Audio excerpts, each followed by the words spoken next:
What's going on, everybody? It is Coach Greg Adams back in here with another YouTube live stream. Shout out to the Coach Gang. And that's you. For being in here, being involved, and being active on this YouTube channel. And welcome back to the Boss Up Show. Part of the Free Agent Lifestyle podcast here on the Free Agent Lifestyle channel. You in here with the Bruce Wayne of this ish. The King of Kings, the King of Content, and the Speaker of Truth. Yours truly, the Notorious One. New World Order. A.K.A. Mr. Coachellini, better known as the Prognosticator, Coach Stradamus. And you're in the Desert Storm bunker with none other than EWF.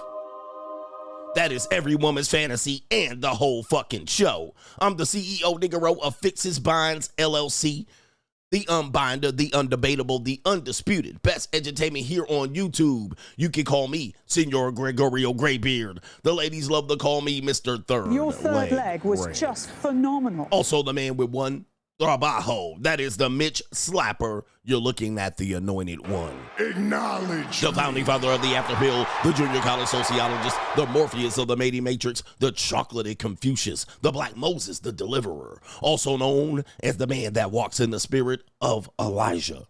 I'm the man with more nicknames than anyone in the game, but in case you forget those names, just call me CGA. See God Allah, and I'll be the 14-time demonetized champion of YouTube. We got a great show for you today, an update on the story we covered not that long ago, a few times, Brian McKnight. All right, Brian McKnight, he's the R&B singer who once famously said he can make a woman's punani squirt. Brian McKnight. All right, Brian McKnight, ladies and gentlemen. All right, Brian McKnight once professed that he can teach a woman how to make her punani squirt. All right, that wasn't one of the biggest highlights of his career. He also had hit singles like One, You're Like a Dream Come True, 2, I'm Tired of You, 3, Just Get Away From Me, 'Cause I'm the only one you need, and 4, You're Like a 304, 5, You Speaking All That Jive, Whoever Wants. Yeah, anyway, nothing much. Nope. Brian McKnight. Well, Brian McKnight has jumped on Al Gore's internet, and he has suggested by lighting a cigar that he has won $8.8 million in punitive damages for being parentally alienated. Oh my God. All right, shout out to this. We got baby mama. We got baby mama terrorist shit going on here. He said there's a lawsuit. Okay, he made a post celebrating an $8.8 million in damages and punitive damages. Although he hasn't confirmed from which lawsuit, he includes a clip from what seemingly sounds like his ex-wife, Julie McKnight, telling him not to call his late estranged son, Nico, who later allegedly died of cancer. All right, so here is an interesting story right here. Shout out to Brian McKnight. If this is indeed true. City boy. All right, if this is indeed true, the court of public opinion is not very happy with this particular piece of news here, but we got to cover it because it's got baby mama terrorism in here, all right? Just to fill people in on this particular main event topic, Brian McKnight's career has seemingly been ruined by the black community. And I'm going to tell you why. All right, number one, Brian McKnight had a relationship with a black woman, all right? And, of course, black love was going all over the place like Hulkamania. Well, what had happened was, all right, he was in these streets, all right? Let's just say. In these streets. And he got him a ling-ling, all right? He got him a ling-ling later on after leaving his family. What kind of fuck you give me? All right, and once a nigga goes and gets him a woman of another race, she might as well just be white. The black community turned their back on him, and as a result, he was estranged from his kids. Now, people thought Brian McKnight basically took his kids, his previous family with his black family like O.J. Simpson, and he was estranged from them. But Brian McKnight said, I'm going to wash my hands. All right. He washed his hands of the family. He simply told the kids, hey, man, You ain't a part of my family no more. And he started him a new family, which is the power of masculinity. And now I know we live in a time economically where it's not feasible to have multiple children, right? We also live in a time where legally it's not even looked upon as a positive to have kids outside of your wife. Okay, but the power of masculinity is if a woman wants to be a baby mama terrorist and she wants to alienate you from your kids, you just make more kids, all right? That is your true power. But of course, economics and of course, the idea that some of you guys are moral crusaders, you guys don't have the ability to do so, plus the legalities associated with child support. Child support system is there to prevent you from having multiple children with multiple women, all right? It actually is a policy where it penalizes you for doing so. You have a family over here, you can't just leave that family and write them off and go start a new family because the child support system will penalize you for that, right? So, but your true power is to start a new family, and that's what Brian McKnight did. All right, he told them other kids, fuck off. All right, you want to go ahead and side with your mama? All right, go ahead, you're going to get fucked off. Now, here's the problem with it. The boys later on came back and said, well, him a deadbeat. Okay, him a deadbeat daddy. Okay, so they came out and said, we tried to have a relationship with our father, but it was too late. You know, these guys were late teens, early 20s. And they said, we tried to have a relationship with our dad, but him a deadbeat and him ran, all right? He wrote us out the will, all right? Essentially, basically what they said there, all right? And Brian McKnight said, man, fuck y'all, my bro. Don't try to play that on me, all right? Do not try to play that bullshit on me. Y'all know y'all sided with y'all baby, your mama, all right? You know she alienated you from me, and now you're trying to say at the last minute, we just want a relationship with our dad. All right, now that all the child support has been paid out, now that I miss all the first walks, the time you graduated from high school, when you got your driver's license, now you want to come back when the money has dried up. I'm sorry. So Brian McKnight said, man, fuck that shit, bro. All right. Hell no, man. I got me a new family. And he did the previous son dirty. Now, this one son name is Nico. He's the one that died from cancer recently. Okay, he died from cancer recently. But the other son is named Brian. Okay. The other son is named Brian. All right, he's named after the dad. Well, now that Brian McKnight started a new family, all right, I believe he named his new son from his Ling Brian as well. All right, so there it is. All right, I mean, there's so much to unpack in this story, so much controversy. We even had a video where we reviewed the old baby mama terrorist. All right, she tried to come out there and play the victim, and I broke her down like a fraction. All right, see, this bitch lying. All right, she's a baby mama terrorist. So let me see if I can pull up the new son. All right, so he basically named the new son the similar name as the first son. Okay, and so here we can see it here, just quickly here. All right, there it is. Brian McKnight's new son is named Brian Noah. All right, Jr. So it's Brian Jr., but he already has a Brian Jr. All right, if I'm not mistaken, one of these guys are Brian Jr. as well. All right, but the last name is different. Yes. All right, so he said, you know what? You don't want to be my kid no more. You want to write me off. You want to throw dirt on my name. Guess what? You ain't my son no more. Now, essentially, we're just going to make sure I have a new goddamn Brian Jr. All right, that's gangster. All right, that is gangster. And I said, boy, you know, I might do some shit like that. That's petty. I'm going to say that's fucking petty. All right, but here's the problem. When his son was dying of cancer, all right, the baby mama terrorist basically said, from the first one said, hey, look, he don't even call the son. He doesn't even call him. All right, you don't have to call. So the kid is dying. He says, I want to see my dad. Brian McKnight said, man, I told y'all, I wrote y'all the fuck out. I done walked away. You're all disowned. Go kiss my ass. Die slow. I'm paraphrasing what Brian McKnight said. So he didn't even try to make an effort to go see his son while he was dying. And of course, with all these updates, the black community was turning their back on Brian McKnight. They was calling him all kind of deadbeats, the worst human being. Even so, let me just show you this. He had to cancel concerts. All right, people don't remember this. He had to cancel concerts. People were saying don't support him. They pulled the R. Kelly don't support his catalog. All right, look, he had to postpone concerts due to the family controversy. All right, most of his fans are female. All right, he has an overwhelmingly female audience, and you know they were messing up his money. All right, they were like, man, Brian McKnight's bro, y'all don't even have the real story.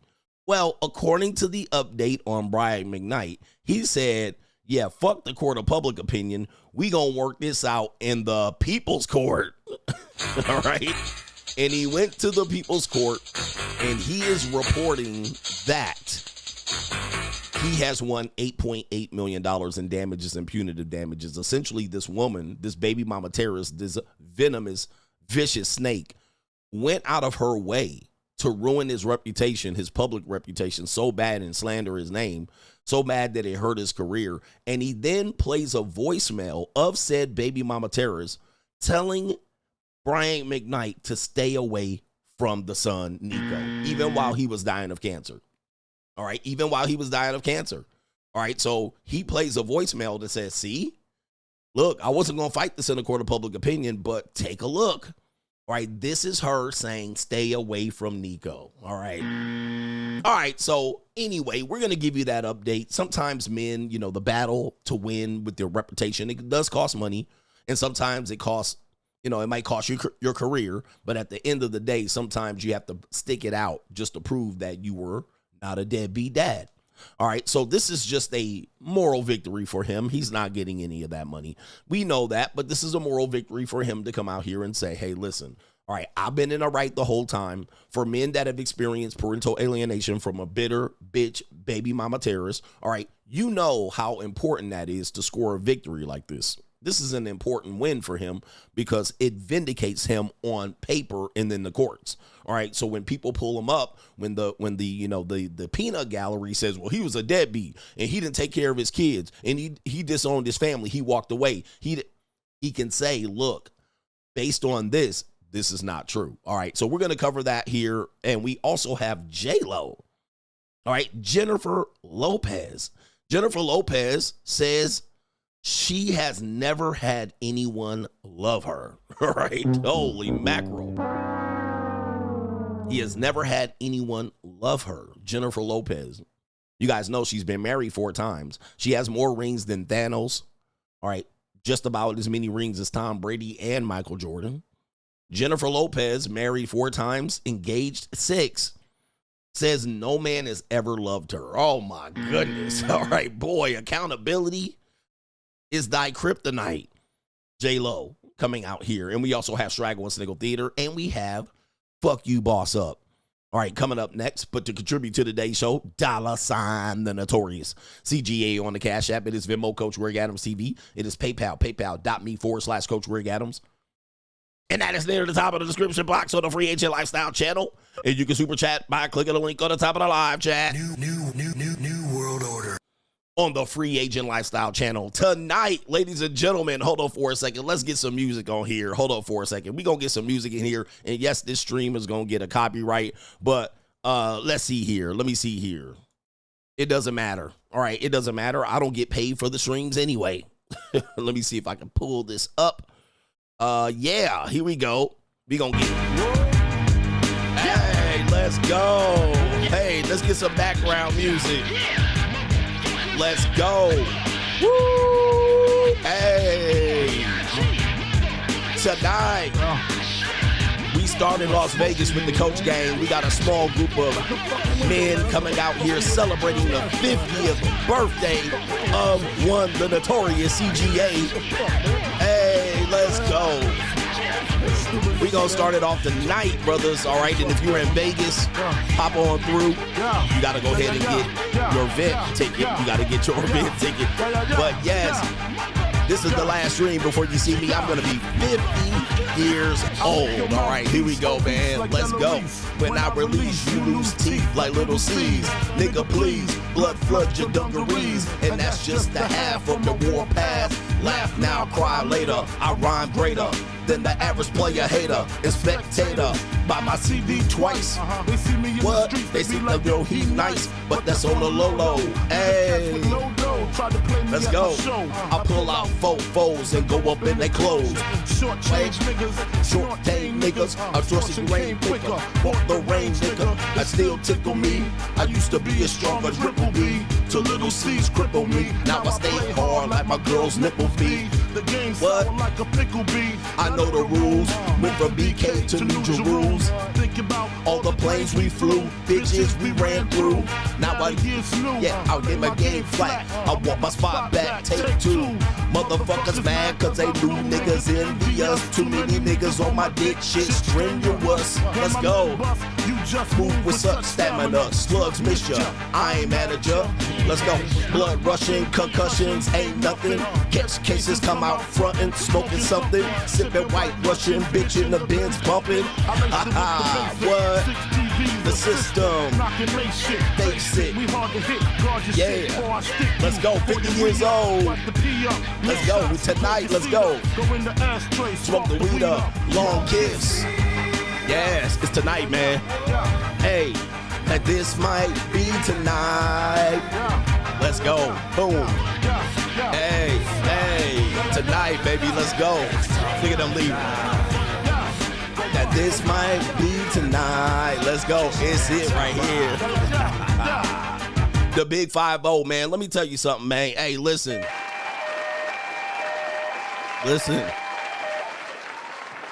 A lot of people didn't make it to 50. All right. A lot of people didn't make it to 50. A lot of young black men didn't make it to 50. A lot of young black men didn't make it to 50 without going to jail.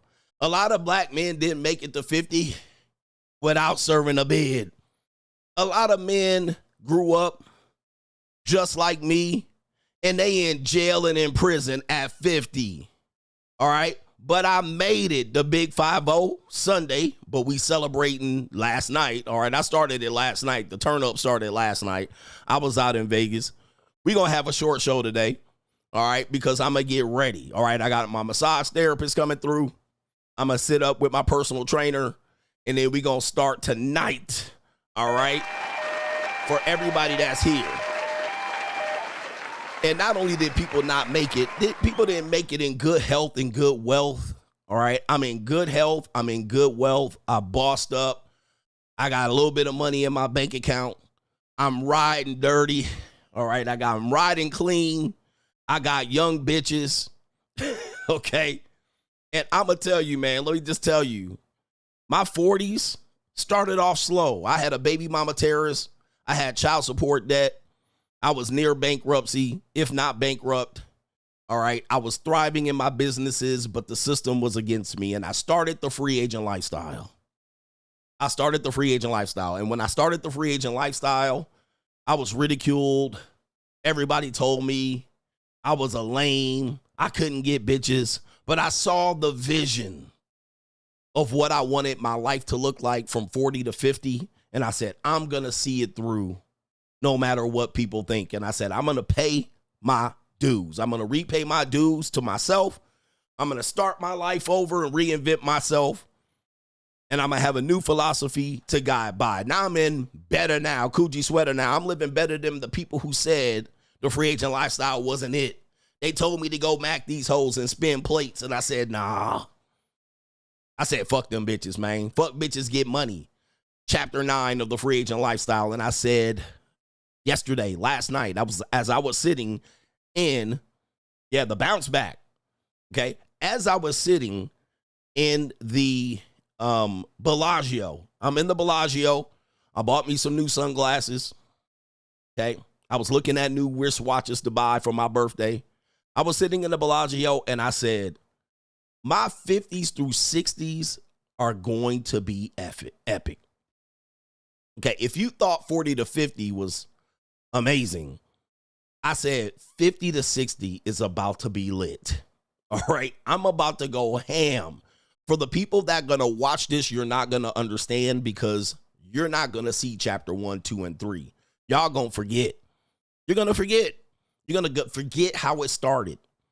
And I'm going to tell you, man, if you forgot how it started, don't ask me questions of what I'm doing in the middle to the end.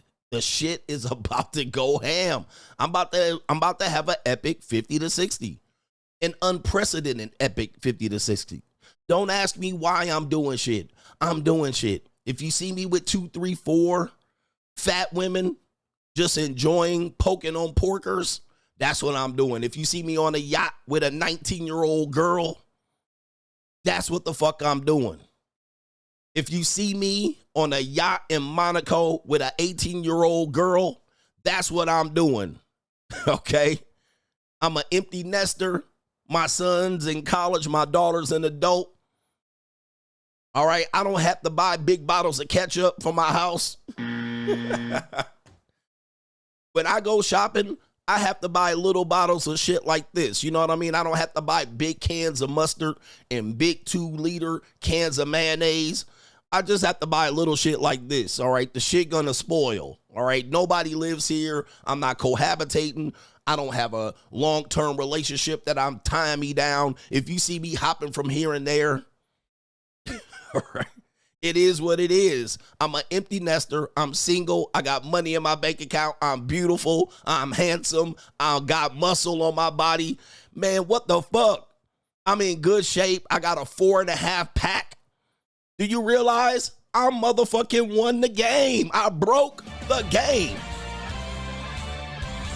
I don't got an old wife I gotta drag around. I won. No more I don't gotta go to Costco anymore. I don't have to go to another Costco trip. I can take weekend trips to Santa Barbara and meet a nice little freshman for the weekend at Santa Barbara. I won, nigga. Hey, it's the free agent lifestyle. It's the free agent lifestyle. You don't realize how important this is. So you about to see the results of hunkering down and sacrificing and not fucking fat women and calling it free. You about to see it. It's about to be it. This is why you now see me wearing better shirts. All right, I got rid of the black t-shirts. You're seeing the transition. It's not a heel turn. You're seeing me now gonna celebrate my successes. I earned it. I deserved it. I bossed up. I gave you the cheat code. I gave you the fucking formula. Anybody that wants to say, well, why is CGA doing this? CGA simping. Nigga, as long as I'm not marrying in America, ain't no simping. It's all winning. It's all winning. And I want you to win too. You can win as long as you keep your head to the sky. My man says too much nothing drains your energy. For broke niggas, that ain't me no more. I can nut 3 times a day. All right. You guys got to realize I got momentum. Okay. For you, it does, because you're trying to stop working at Jiffy Lube. I'm not working at Jiffy Lube no more, nigga. We here. He says, I just joined in the hurt business. It's over. All right. I got it. I got ahead of the game. I dodged the bullet. You guys don't realize how much I dodged. Because let me tell y'all something. You don't realize how big the vision of the free agent lifestyle has to be. Because now at 49, today I'm 49 years old. When I wrote the free agent lifestyle, before I wrote it, I wrote that I cannot get married or have any more children, because I see by the time I turn 48 and 49, both my kids will be 18. And I said, I'm free. Free agent. I'm free. I'm not remarried. I'm not having more kids, right? Not in America, I'm not. Now, in the Philippines and Colombia, I might have some more kids, but that's another story. However, I'm free. I'm free to go. I don't have to be hunkered down. I don't have to have another woman telling me for the next 10 or 12 years that I got to hunker down and take care of this and do that, and I can't travel. I'm free. Now, how many men my age can say they're free? I want you to think about this. Think about how epic. How many men at 50? Because there's men at 50 trying to get married. There's men at 50 that got 4-year-olds. There's men at 50 that got 4 and 8-year-olds. Because they married a woman when she was 40 and she hit that nigga with the whole. And that's you. There's men that's 50 and 40. They got 8-year-olds and 7-year-olds and 10-year-olds. How many men that are 50 that are in shape? How many men that are 50 that got 6 figures in their account? I'm just trying to tell you. I'm just trying to tell you. I am the 5%. I'm in the 5%. How many men that's 50 that got a 911, that got a G-Wagon, that got a BMW in the driveway? I got a big F150, 2 motorcycles, ATV. I'm about to get me a little Can-Am side by side. How many men are in this position? So low. How many men fucking on 19, 20-year-old, 21-year-old women and 30-year-old women for practice and 40-year-old women for recreation? How many? How many black men are in this position? Not a lot of people can sit and preside in front of you right now and be in the position I'm in. And how many are healthy right now? And I'm blessed with health. God bless. There's not many people that is in this position. So the free agent lifestyle seemed like it was a losing strategy. But when you look at the long term and go, my man hasn't even hit 50 yet, and he has went and cracked the code. There's men that are 50 saying, if my wife trips on me and I divorce her, I'll never get married. But they ain't getting divorced, okay? They're stuck. I want you to think about this. I want you to think about this. There are men that are 50 going, man, I got to deal with this goddamn woman. I got to deal with this woman. If I divorce her, he going to lose half his shit and have to start over again at 50 or 55 or 60. He got to start all over. He got to lose all his assets, his house, his cars. He got to lose all that shit. And then he going to go take his first trip to Colombia. And then he going to say, I'm never getting married again. He got to start all over. Look at what LeBron said. I can't lose my wife. He's stuck. For me, I won. I cracked the code. I'm good here on out. I'm still good. Shout out to the I'm still good nigga. I have cracked the code, and I saw the vision. I saw myself, and I said, hey, I'm going to enjoy my kids, grow through their teenage years. But when they hit teenage years, all I have to do is dodge impregnating an American bitch.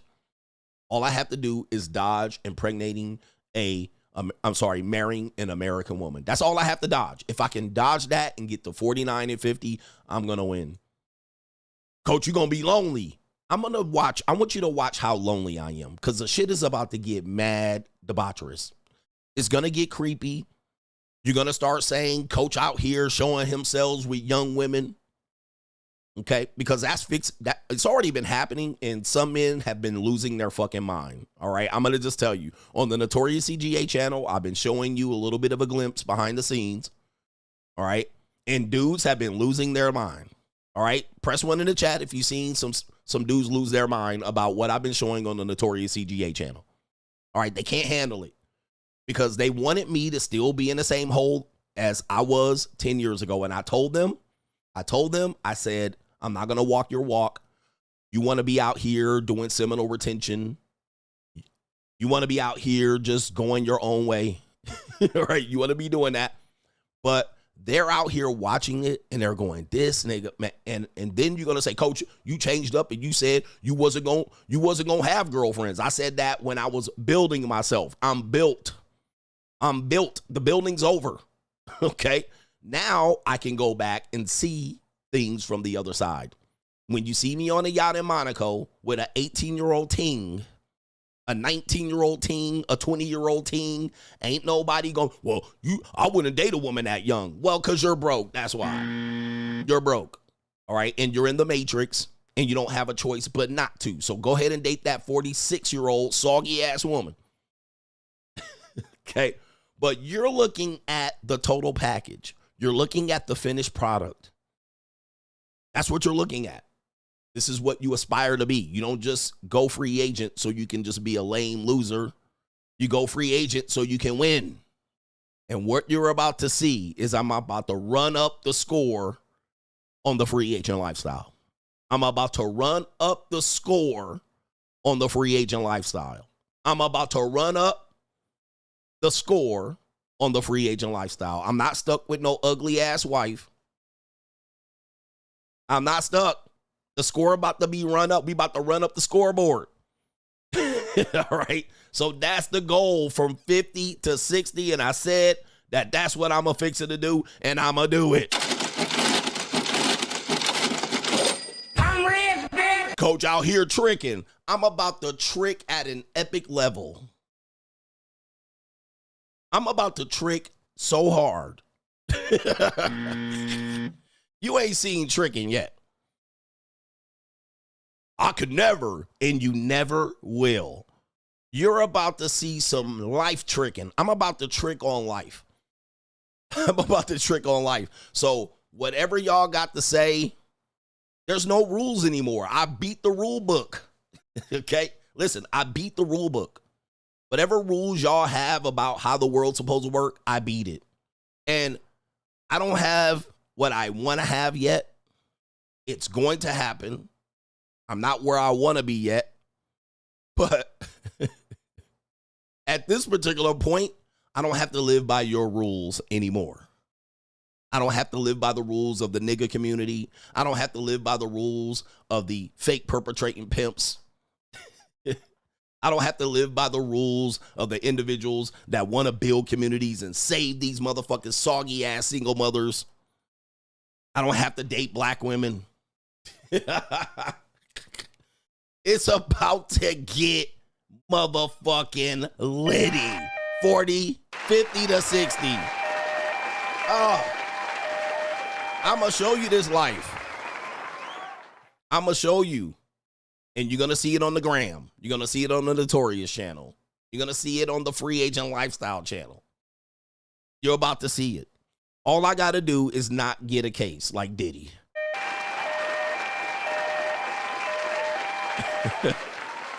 But you're about to see me trick on life. All right. That's what we doing. That's the goal. All right. So when you get to this point, you can just stand on top of the mountain and say, I beat 98% of people. I beat them. I beat 98% of people at this position in life. Okay. 98% of men that live in the world today and breathing cannot say they can do this. The life you're about to see, they can't do it. Yep. Oh, and yep. And I ain't got no infections, no herpes. It's about to be a mess. All right. You're going to see me out here with some young Cassies and shit. All right. Yo, it's about to get there. It's about to get there. But anyway, let me get to the earlier contributors to today's show. I'm proud to be a free agent. I'm proud to be a free agent, man. I'm proud to be that. There's men out here that could have been free and they got married. All right. Yep. I don't got no warrants, no STDs, no criminal cases pending, no child support cases. I don't got no baby mama issues. I don't have any of these things that y'all deal with. I don't got to go to Jiffy Lube and put in the shift on a Saturday. I don't have to go to Costco with my big fat wife. I don't have to go to Costco with my fat wife. All right, y'all got to go to Costco with your 50-year-old fat wife and pick up big old cans and jars of mayonnaise so she can make you mayonnaise sandwiches. Yep, I got a passport. I can hit any country I want. I don't have the government shutting down my passport or driver's license. It is just crazy about what's going on. I'm really proud of the position I'm in, and it took sacrifices. I had to take a hit. I had to have people tell me I couldn't do this or you couldn't do that. It's because you ain't got no game. Oh, man. Yeah, y'all going to see me in the suites. You're going to see me in the suites of Caesar Palace getting trick rolled. By the way, I was out in Caesar's Palace last night, and I want to show you this real quick. Let me see if we can pull this up. For the people who have locals, join me on CoachGregAdams.locals.com. And you will get to see some great information. Let me see here. Let me see. I'm updating pending statuses right here. You'll get to see some great information. And if you're a supporter, you get to get the behind the scenes. All right, the behind the scenes stuff that most people don't get to see. Where is the post that I posted? All right, let me see if I can find the post. I was at Caesar's Palace, and it was hoes. They had hoes, all right? And Las Vegas Metro was busting these hoes, all right? So here it is on Locals right here. This is me, filmed by me, by the way. And let's see if we can pull this up. I'll turn down the volume. You know, they have what they call carpet walkers, and this woman, you know, walks the carpet. I know some carpet walkers here in Vegas, but Las Vegas Metro was all over it last night in Caesar's Palace. All right, they was busting these 304s, all right? And that's a young lady right there.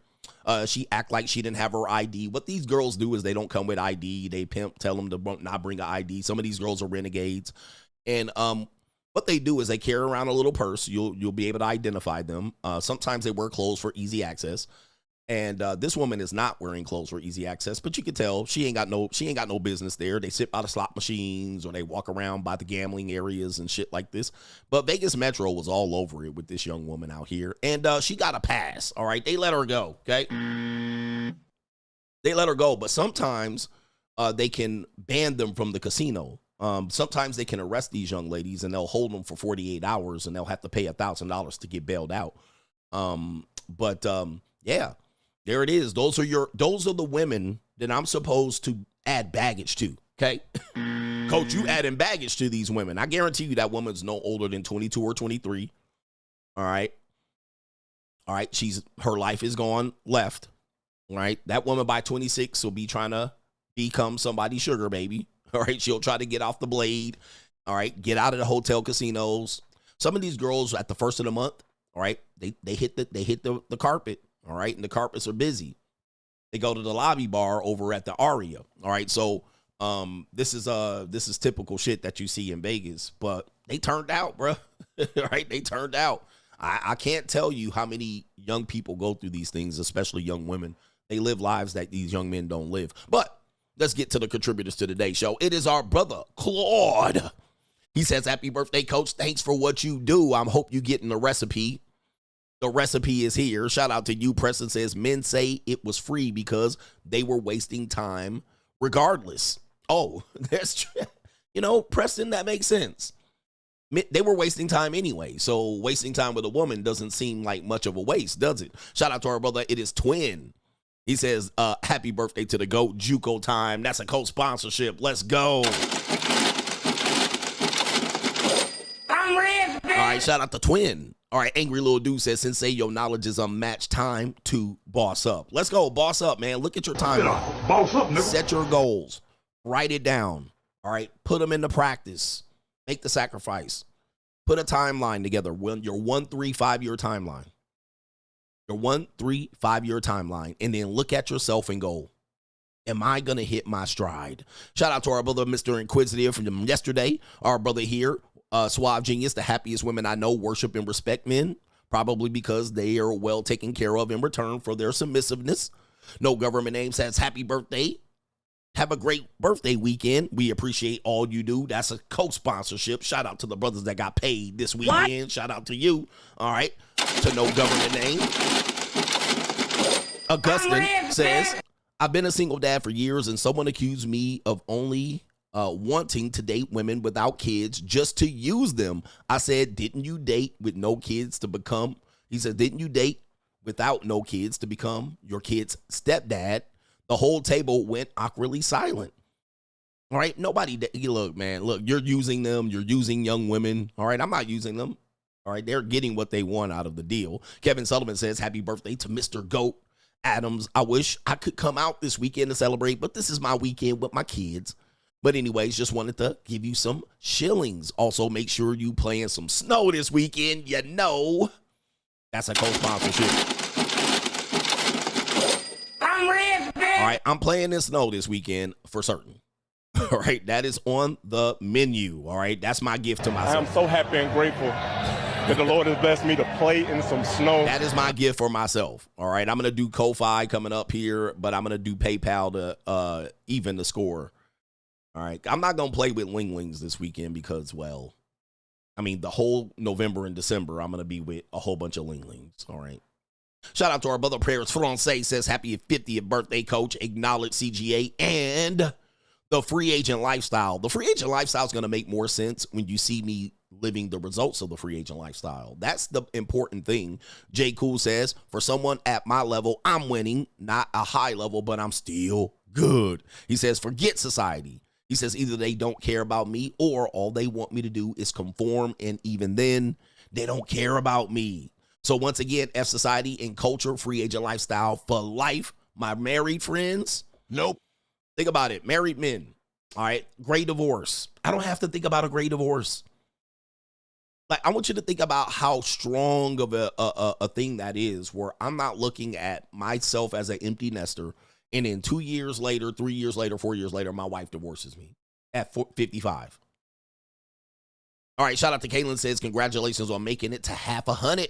He says, you lived a lot of life and given us a lot of stories, and we are all can become better from. He says, I bet your ex-wife regrets divorcing you because you are living your best life. You shown us the way. Enjoy your life. And that AARP. Yes, I started getting AARP in my mail. All right, so I do have to stay healthy. And then let's do 2 more. We have our brother here, and let me see if I can say your name. We're going to call you Gene. Happy birthday, CGA. He says, I heard you sharing your testimony on a past episode. Shit broke my heart. My dad went through a very identical story with my mammy. I'm so happy to see where you are now. Thanks for the cheat code, free agent lifestyle for life. And that's a sponsorship. We're almost there. I'm rich, bitch. And I went through the pain. I went through the tough times to reinvent myself to become who you see today. Right? And it's going to get worse for you. If you don't like what you see today from CGA, just letting you know it's going to get worse. All right. You're not stopping me at this point. All right. This shit is going to be, it's like a contagion right now.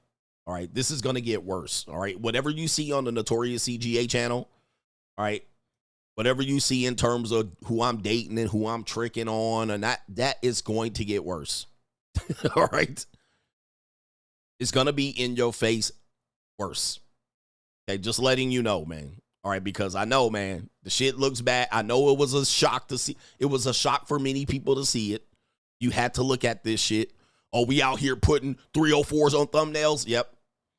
We out here showing that we hanging out with 304s? Yep. Yep, that's what we're doing. We out here taking girls to trip? Yep. We out here hooking up with girls in other... Yep. We out here hooking up with young girl. Mm-hmm. Yes. We out here going from country to country. You just a passport, bro, at the end of the day. Yep. I don't have to answer to anything. All right. There's no answers that I don't have to answer to you. Dude, the only people I really have to answer to at this time is my son. That's it. And I don't even have to answer to him. All right. He knows what's up. He knows he ain't stopping it. All right. He's like, I can't stop it. The only people that can stop me is me. Or any of the laws. All right. I don't have a wife. My mother can't stop this shit. So y'all bitch ass niggas watching this, you can't stop it neither. All right. That's the position you're in right now. You can't stop it. All right. You can say it's tricking, it's simping, you can't stop it. You're a heathen.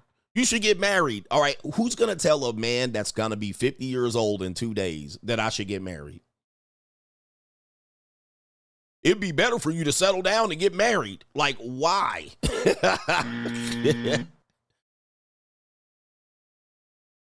It's over. All right. You guys allowed this shit to happen. All right. And you about to see some pure unadulterated fun and debauchery. You about to see some shit. All right. Just to let you know, I ain't warning you. I'm just actually doubling down on what you've already been seeing. All right. Yeah. But you can't stop what you about to see today, all right? What you about to see today about to get 10 times worse on the other end. You about to see some shit, all right? You about to see some shit. But shout out to you. This marks, it's kind of like a new year for me. I feel like it's new year. All right, Ko-Fi. Stay strong. All right. As Trump said, stand down, stand back. We're going to get you Ko-Fi brothers here on the next segment. But it's Straggle and Sniggle Theater coming up now. So let's roll that intro. Straggle and Sniggle. Like, ride with me if you ride with me, you can slide with me if you feel like 550 on the 5 sticky, come get high with me, that's a deal, right? Straggle and Sniggle Theater reporting in. We got 3 or 4 clips on the Straggle and Sniggle Theater. Let's get the panner up for editing purposes. Straggle and Sniggle Theater, I don't know if this is a skit or not, but a young lady that a mother claims to be 12 years old is pregnant. And who's the pappy of that chocolated baby? Let's go ahead and take you to the scene. I'm the pappy. I'm not the pappy for sure. All right, Straggle and Sniggle Theater, take a look at this video right here. I go in the bathroom and I look in the garbage can, in your garbage can, and I don't see blood on the pads. You've been wrapping them up, but you ain't having no ministry. So I'm trying to figure out why you been lying and telling me your period been on, and it ain't been on. So how long it's been that you ain't seen no period? 1 month? Oh, the You sure? humanity. So I got something for you. You're gonna take this pregnancy test. Because I promise you, if you're pregnant, Oh, the humanity. it's all you getting the fuck up out of here. Oh, no. All right. If you pregnant, you're getting out of here. Allegedly, the woman and the young lady in this video is 12 years old. Let me just tell you how far we've gone. This mother's using a 12-year-old for this particular video. All right. I mean, even if it's a skit, this is a bad representation of entertainment. All right. Come on, man. I mean, are we hurting this bad economically? We got a pregnant 12-year-old skit? Okay. All right. We'll play it. We'll play it. All right, we'll see what's going on. So go on in the bathroom and get that pregnancy test over with.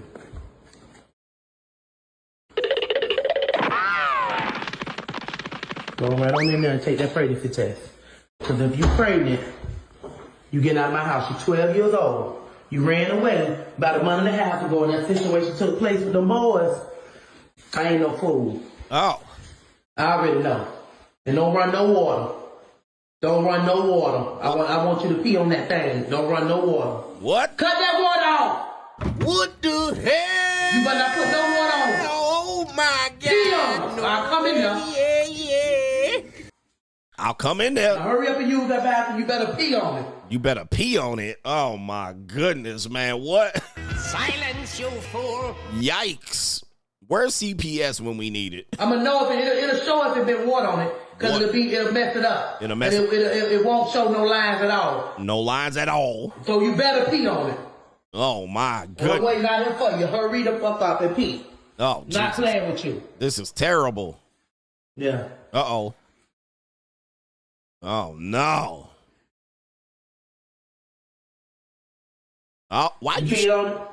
why you showing her body The like lines this? changing already? Oh, no. Let me see. I know damn well. Jesus. Ran in. Put the camera on her face. So what they say? What they read? What that say? What that read? They got 2 lines. So you pregnant? Hold on, give me this, let me hold this. Oh. So you meant to tell me Oh, the humanity. when them boys did that to you, did them boys use protection? Trying. You don't remember. Trying. Man, what in the world?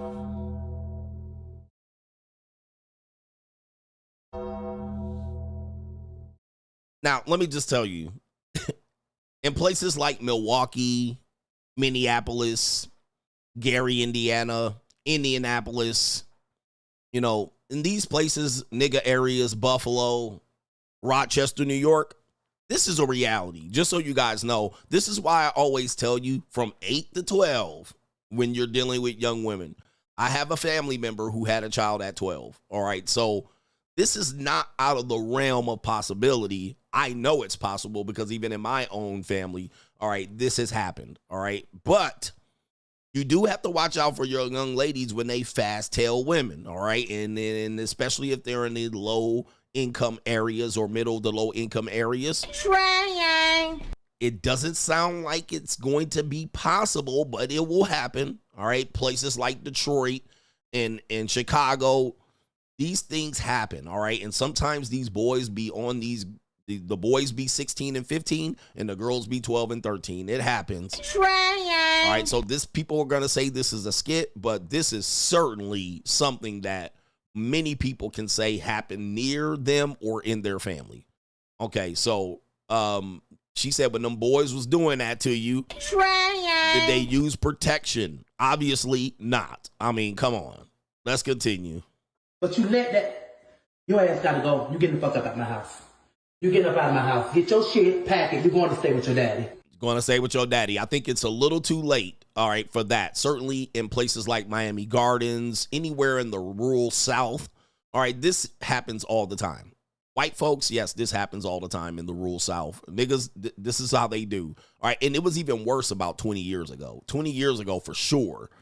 All right, this was very common in Atlanta. Okay, before Atlanta became a metropolis. This shit is not right, y'all. Oh, 12 Jesus. years old, pregnant. Why? All right, so what do you think about this? It's an uncomfortable skit. It's an uncomfortable skit, but, you know, it is a reality. I don't know if that particular story is real, but even if it's not real, why would this be on the internet, right? Why would they push that out there? So I don't know if it's a skit or not, but it's Straggle and Sniggle Theater. I could show it, but let me just tell you, man, by the time a woman's 26, she didn't had a lot of life. Okay, that's just the reality of it, whether we like it or not. Okay, so the dad's got to pick up the slack now. All right, here's your daughter now. She's pregnant at 12. Oh, thank you. All right, I'll take it from here. I'll fix the damage. All right. There's a lot of even to unpack in that situation. Do we have any Christians in the house? All right. We have some trad-cons that will make you believe that if you are a Christian or you marry a woman in a Christian church, you'll have a more successful marriage. They'll even put out statistics that show that, but unfortunately the statistics are wrong. Christians get divorced just as much as secular people. Now, if you start willing it down and saying if you get married at 26 and have a degree and that she has this and you're a Christian and you're white, yeah, you have a lesser chance of divorce. But, all right, not always the case. Check this out. These are Christian women, okay? We have Christian women, so-called Christian women, as we call them, lukewarm Christians, as you can see, and there might be one nigga in there, all right, which is crazy. I think there's a whole nigga in there, all right, but we have Christians being asked if your Christian guy has this, but he's that, right? So if he's a Christian, but he's 5'4", all right, if he's a Christian, but he doesn't have his own car, if he's a Christian, but he doesn't pay 50-50. Okay, so we have this, and we're going to see if even the church women have better mate selection and more ability to partner with the mate as they do the secular women. Okay, so let's play the clip right here. Here we go. All right, he's a Christian guy, but he doesn't have a job. That's okay. All right, he's a Christian guy, but he doesn't have a job. And all of these young women, these are young Christian women, right? And most of them are white. I see a whole torta over there. How you this young and you fat like this? Like, this is a disaster. All right, but most of these are white girls, you know, white girls that look like their head is on backwards. All right, you can't tell if they stand in frontwards or backwards. Flatbacks. All right. But here we go right here. He's Christian, but he doesn't have a job. All right, he's a Christian guy, but his best friend is a girl. Okay, he's got a girl best friend, but he's Christian. All right, that's easy. Wow. All right, okay, they sticking through it. All right, we got a lot of these mealy mouth muskrats. They sticking through it. All right, they can have a female best friend. Interesting. Let's continue. That's shocking. All right, he's a Christian guy, but he's tatted. What? Tattoos. Tatted. He has tattoos. All right, so we got skeezers here. All right, these are skeezers. These aren't Christian girls. All right, so they like the bad Christian boy. All right, the bad boy Christian guy with tattoos. I don't know if you guys know. For the young people in here, just to let you know, to wear makeup in many denominations was an abomination. All right, women couldn't even wear makeup. All right, that was when I was a young child. Now we have tattoos are okay in the church. I mean, listen, we've come a long way as a society. All right, so we got Christian skeezers. ChristianSkeezers.com. All right, we don't care if you got tattoos. And tattoos don't mean you're bad, but in comparison to what the Christian church used to be, we certainly have jumped the shark in Christianity. All right, so let's go here. These are young Christian skeezers. Let's continue. They're all good with that. All right, he's a Christian guy, but he only texts you late at night. Oh. That cleared out. All right, so, all right, okay, all right. They don't want a player or a Christian player. Let's continue. He's a Christian guy, but he doesn't have a car.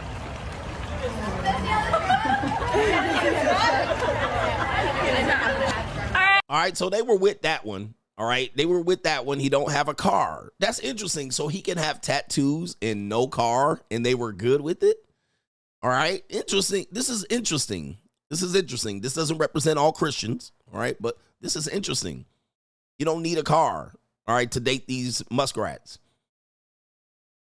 Interesting. This, I wonder where they are. All right, let's continue. He's a Christian guy, but he's shorter than you or the same height. Oh, no.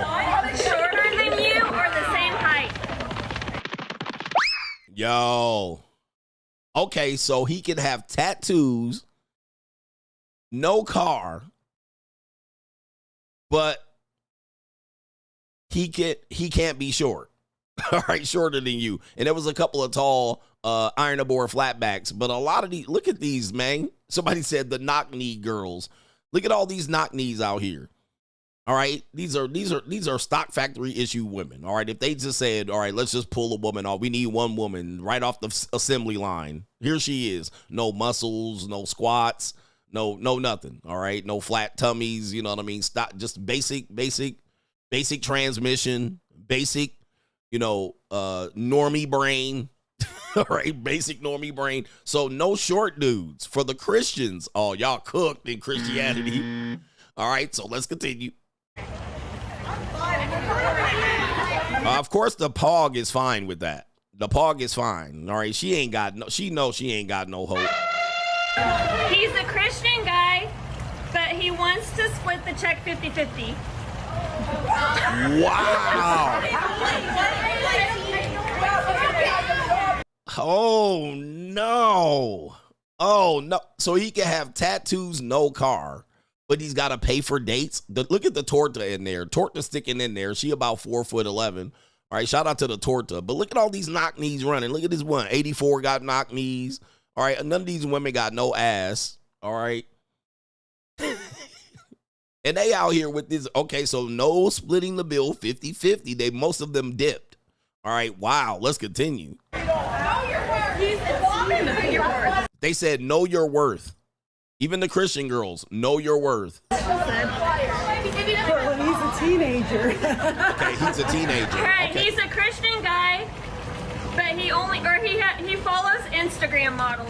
All right, I'm interested in this, but let's take a look at the girls. All right, cheerleader effect. You guys know about the cheerleader effect. All right, I did a stream on the cheerleader effect. Basically, when a group of women are together in large groups, typically that's how they travel, they look more attractive. When you isolate them individually, they look less attractive. All right, so this is typically you'll see a woman sitting by herself. All right, she doesn't look as attractive as she would be in a group. And a TV show actually made this a little bit more popular. I believe it was something about my mother or something like that. All right, they made it more popular, but I knew about the cheerleader effect before that. There is an idea that women look more attractive in groups. All right, but if you break them down individually, all right, most of these are muskrat and knock knees and cockeyed. All right, 3s and 4s at tops. There might be a couple of 5ers in there. All right, most of these are 49ers, nondescript. All right, and there's nothing wrong with these type of women, but then when you add the ridiculous expectations of a modern society gone astray, then you could say it's ridiculous, right? It's like, what? All right, so he follows Instagram models. I'm interested to hear what their answer is on this one, okay? All right, so they're out of there on the Instagram models. All right, the black girl is the only one that's stuck in there, all right, because she a skeezer. She is secure in herself. Yes, All right, so the black girl stuck in there. yes. He's a Christian guy, but you always have to open your own car door. That's not a big deal for today's women. Yeah, that's not a big deal for today's women. All right, the older women are trying to groom them to believe that that's not okay. But these are modern women. These are the modern women. They're more feminist and more independent. They don't care about opening car doors and shit like this. You will find that women under 24 don't care about that. All right, they might think it's nice if you do it, but it's not a requirement. All right, 24, 23, 22, 21, all right, 18, 19, 16. They're not trained to have a man be opening the car door and shit like this. All right, now older women, 28, 29, 30, 31, 32, certainly in their 30s, they're going to engage in that behavior. All right, so let's continue. That is not okay, girls. Not okay. See, that's not okay, girls. The older women are trying to say that's not okay. These young women don't care about that. He's a Christian guy, but he doesn't want to wait until marriage. That's you. Look at this big tank over here in the pink. So they want you to wait. Okay, these Christian girls want you to wait for the pizza. All right. All right, so I guess that was the last one. So, yep, there you go right there. People are waiting for sex. People still waiting for sex? Are they? All right, we got the Strag edition of this one right here. We have a man that's street interviewing a woman. And the question is, would you want to be an NBA side chick or a wife to an average man? All right, interesting question there. Would you want to be an NBA side chick or a wife to an average man? Here we go. Who are you taking if it's $50,000 a year? 50,000? 60. I'm sorry. I changed my answer. Would you rather be a side chick to a star NBA basketball player or be married to a loyal average man? I would much rather be married to a loyal average man than be a side chick to anybody ever in my entire life of living. Let's go. Shout out to her. She said, not me, and look at this stomach. All right, what happened here, brothers, man? Oh, the humanity. All right, okay, she ain't that bad. She a little soggy. The Sogmeister on her neck. All right, Sogmeister don't got her too much. She said, I'll never be a side chick. All right, never be a side chick. All right, let's see what this happens here. Let's see what happens. It ain't happening. Okay. What's your answer? Yes, I would be rather married to a loyal average man. 9 to 5, I'm not being a fucking side Chocolate chick. sister. Okay, so what makes you ladies so different? Because I feel like most people say that, but when it comes down to it, we're talking about an average man who makes, let's say, $60,000 a year versus average man versus. Okay, so who's the chocolate sister right there with them little chocolate teardrop titties? All right, so here we go right here. Now wait a minute, ma'am. Hold up, she didn't double back. Wait a minute. Wait a minute. Who are you? All right, shout out to this brother here. Wait, this sister, what happened? You just said you would want a loyal average man. All right, this guy says 50 to 60K. She said, I didn't say no 60. Wait, that's the average guy. He asked you about the average man. And then now you doubling back. She says 60 is crazy. Hold on, sis. All right, explain yourself now. You're going to have to explain yourself now with this big old gun. All right, here we go right there. They got their feet out. All right, shout out to these sisters right here. NBA, listen, versus an NBA basketball player that's a star, max contract. I didn't say nothing about no 60. I didn't say nothing about no 60. Oh, wait a minute. I didn't say nothing about no 60. See, this is why the monetized dating marketplace is here. This is an example. Dude, they don't have to be on the street. This is monetized, all right? They're literally measuring you up by this metric, 50, 60, 70K, whatever that is, all right? She probably barely makes 60K herself, all right? I'm just assuming. I might be wrong, all right, but I'm probably right. She barely makes 60K, so she already knows what a struggle 60K is. But she just said earlier she'd go for an average man, loyal average man. All right. And just like the Christians have proven, hypocrisy. Hypocrisy. I didn't say nothing about no 60. It's the average income for an American man. Ain't no way. 60's crazy. Look at this. This is ridiculous, man. All right, because most men don't even make 60K, unfortunately, for our society. But it is what it is. I can't change that. I didn't say nothing about no 60. You said loyal average man. So now would she be willing to be a side chick for an NBA player? Because that's the choice. Listen, $100,000 is not an average man. That's not average. I'm talking Still below average. So who you taking if it's $50,000 a year? 50,000? 60. I'm sorry. I changed my answer.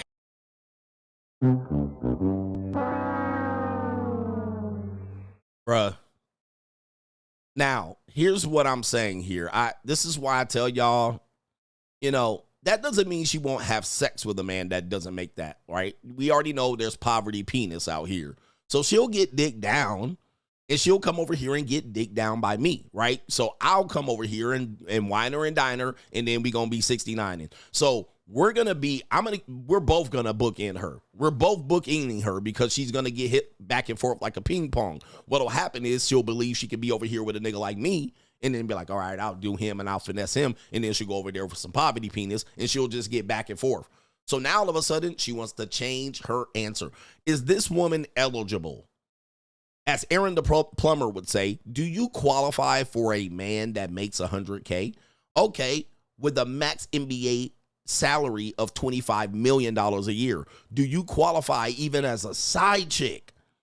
This is the real question, not whether she should change her opinion on an average guy or understand what the average income is. Does this woman qualify to even be a side chick for an NBA player? That is, nope. That's the pure unadulterated truth. She could be a little sugar baby on the side. Maybe she could be in my 5th or 4th in rotation. All right, in rotation. But if she got a funky attitude, she's going to get dropped. If she over there getting one to play over here with me and then get dicked down by poverty penis at the same time, I'm going to drop her. Right? So she's got to be down and loyal even at the 4th position, or she just getting decorated her nut. She's going to get chin nuts. All she's going to get is chin nuts. All right, chin nuts and a couple crispy big head hundreds. All right, and she going to think she's doing something. She ain't doing nothing. This woman's way past her prime to be talking like this. Unfortunately, this is the monetized dating marketplace.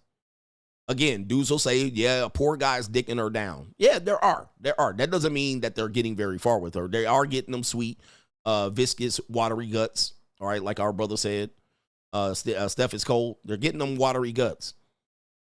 They getting that peace leave. They pushing her insides to her esophagus. All right, yep. A couple of dudes are doing that. A couple of broke niggas are doing that. And a couple of broke niggas done that already. She probably already has kids. So that's where we are. So who you taking if it's $50,000 a year? 50,000? 60. Look at her face on 50 and 60K. And look at these knees. Ladies, I'm just going to tell you something. This is for me, this is something that I look at. All right. I know you guys look at things. I look at things. All right. I look at things on women, and sometimes it changes throughout my life. I look at what them knees doing. Okay. I do look for knock knees. All right. And for me, knock knee is a bad sign. You know why knock knee is a bad sign? And ladies, you guys do things. You look at us too. You judge us on our physicality. I look at knock knees. Knock knees is a bad sign. All right. It's kind of like fat fingers and chubby little toes. Okay.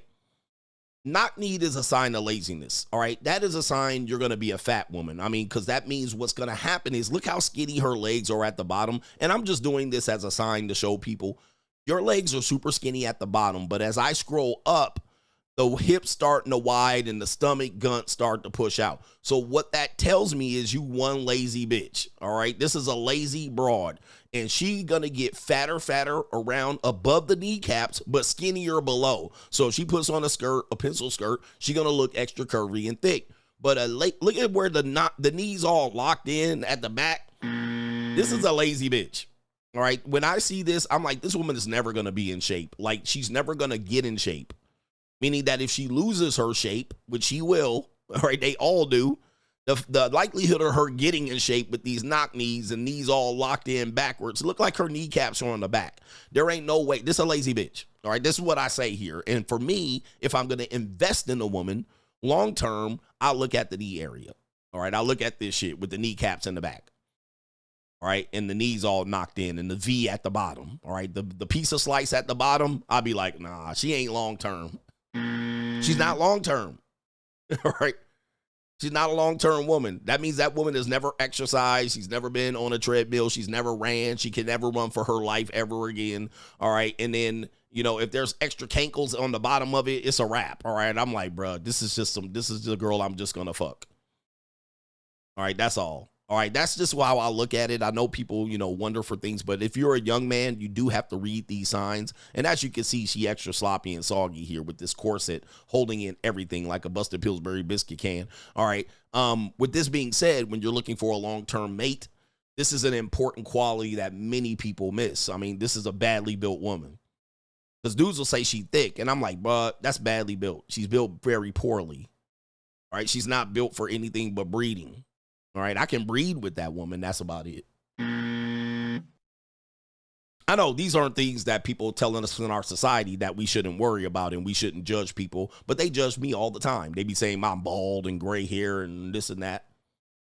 All right, but that's a lazy broad. All right, you don't want to mate with lazy broads. All right, your kid's not going to make varsity basketball. Certainly barely going to make the freshman team built like this. Your kid's not going to make freshman lacrosse built like this.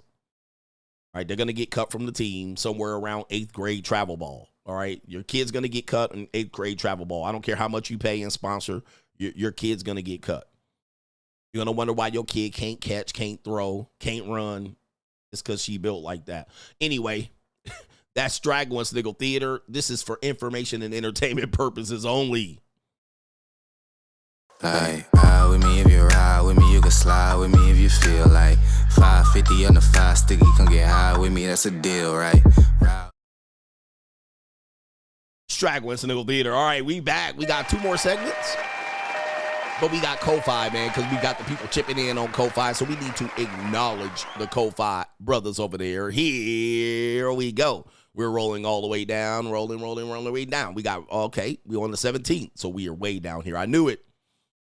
I was like, a lot of brothers are on Ko-Fi, so we need to acknowledge them right now. Shout out to our brother here. It is Sky Daddy 444 in CGA We Trust. Still in Indy on a work trip. Can't make the Vegas for your halfway to 100 celebration. Appreciate you, big dog, and many, many, many more. Even if you decide to go to Miami, Florida, or New York. I am there 1,000 anytime. He says, have an amazing day. All glory to the Most High. That's a sponsorship. Shout out to Sky Daddy in the building. Deshaun Rose, shout out to you all the way out in Detroit, Michigan. MC Hamster, the Egyptian alchemist, spent centuries trying to learn how to turn lead into gold. How do you please someone who doesn't know how to be happy? Is the modern man chasing a formula that doesn't exist? Hence, romance being the great myth and fable that it is, if only for a moment. Yeah, we chase the moments. We chase. Some dudes think happy wife, happy life, and rightly so for them. But of course, then they have to walk on eggshells, right? They can't tell the truth, right? They can't tell the truth. They can't hold frame, typically is the case. So people will point out, and this is what people will do. They will point out and say, look, CGA, you're tripping. The red pill is off their rocker. I go outside. I see couples. All right, there are people getting married. There are people that are couples. But I say, yeah, that's a glimpse. That's just a snapshot of people mating, people in relationships. Are they happy in these relationships? Is the male able to hold frame? Is she submissive? Is she feminine? Do they argue? Is she happy? Like, what is the dynamic of the relationship? That's the importance. Because everybody can mate. Anybody can get together. I can shoot. Like I said, relationships are easiest thing for me to get right now. I could call 10 women at random in my phone right now and say, baby, you know what? I've been thinking, man, this free agent lifestyle is not for me. I've lived it. I fucked around. I found out. And I really been thinking. You held it down. You've been patient. You're my boo. I want to be with you. I want to commit to you. I want to be with you forever. I want to be with you forever. I'm done in these streets. I'm worn out here. I just want somebody to cuddle with in the winter, in the fall, somebody to mate with in the spring and the summer. I'll take care of your kids. All right.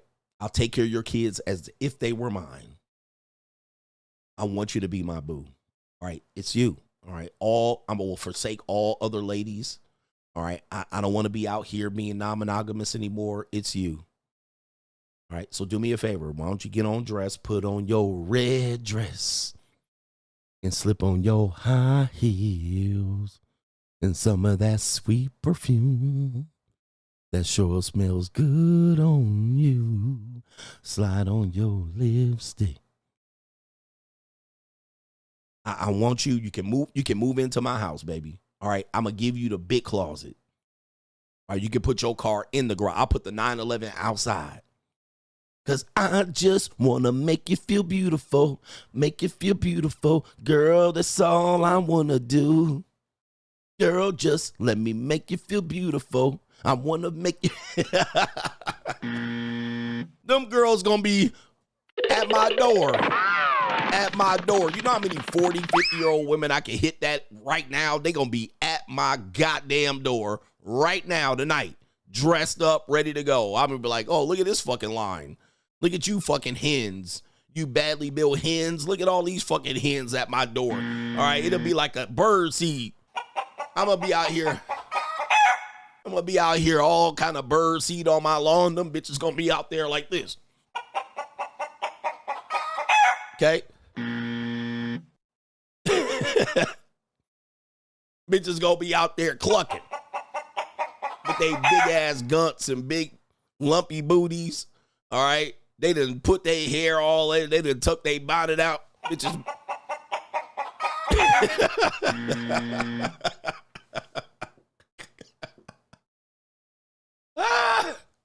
So a relationship, a man submitting to a relationship is the easiest fucking thing you can ever do. With that being said, just because you see people in relationships, you see some goofy ass nigga in a relationship, he could just be tired, boss. I'm exhausted, boss. I'm tired. Okay? Shit is the easiest shit in history for me right now to get a relationship. Fuck out of here. All right? So don't use that as proof that society is anti-red pill. There's people out here really out here loving each other. No, they ain't. They ain't fucking each other. Look at my... Oh my goodness. Crazy as fuck. Shit. Where we at? Trevor Sky Hall says, happy birthday. Happy belated birthday to the king. Also, thank you for recommending Crush It by Gary Vaynerchuk. He says right here, I immediately bought the book and so far very encouraging. I rank it up there with the Free Agent Lifestyle in the Evolution. God bless you for your dedication. Shout out to you. We got a sponsorship by Trevor Scott Hall. I'm rich, bitch. All right. Shout out to you. Great book. G says, shout out to you and the Coach Gang. Just give me the lights and pass the dro. Oh.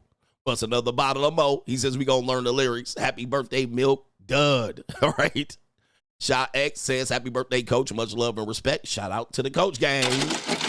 That's a sponsorship from Shot X. The long haul trucker, Money Trucker says, happy birthday, Coach. Shout out to you. Passport Lifestyle says, happy birthday, Big Dog, and many more to come. Shout out to you real quick. New Malik. Let me see. Malik McDaniel says, happy birthday. Hoping you're a billionaire by 60. Season 8. Stylist. Unhinged.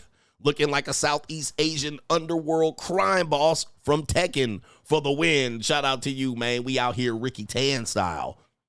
All right, yes. I couldn't just wear a simple shirt. All right, when I start wearing my shirts, they got to be outlandish. All right. All right, my stream got cut off. What happened? Why did it end my stream? All right, anyway. All right. All right. Tekken crime boss, outlandish ass shit. You ain't gonna see me with no regular shit. All right, my shit gonna be outlandish. What's going on with my stream here? Is my stream, is this still on? Is this on? New world order. Yeah, the cartel boss shirts. He going cartel boss. We ain't coming with no simple shit. All right, I'm a superstar. He coming with the superstar shit. Refresh the stream if you're having problems. Let me go ahead and type that in. Can you hear? All right, you can hear. Can you see me? You can't see me. Right here. Yeah, that's the Malo Poppy. Yeah, you guys got it, man. We going Malo Poppy style. I told you it's going to be outlandish from 50 to 60. The one thing I'm going to do, okay? I'm going to tell you, man. My last out before I'm 60. Because I've already got, you got to plan your life. It's going to be Speedo and a 19-year-old skinny Italian woman on a yacht. Okay? When I was in Germany, I had this fine-ass 19-year-old olive skin. I mean, she was so gorgeous. She might have been up there with one of the best-looking women I folded up. All right? And she was a wonderful girl, man. 19-year-old, just a wonderful olive skin, beautiful, wonderful hair. It's going to be me and a Speedo on top of a boat, like Malo Poppy style, with a olive skin, Italian, long black hair ponytail. All right.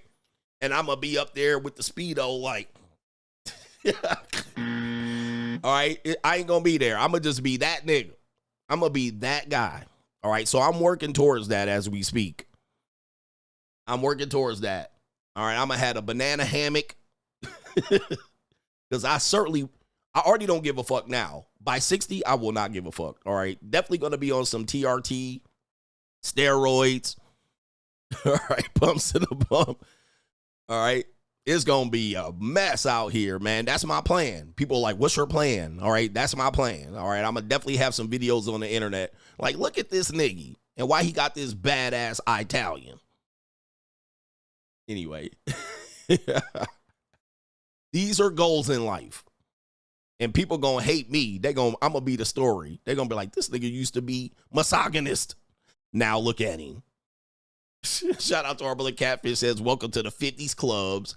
It's like the 40s, but with better stories and more back pain. Boss up. Shout out to you, man. I gotta stay.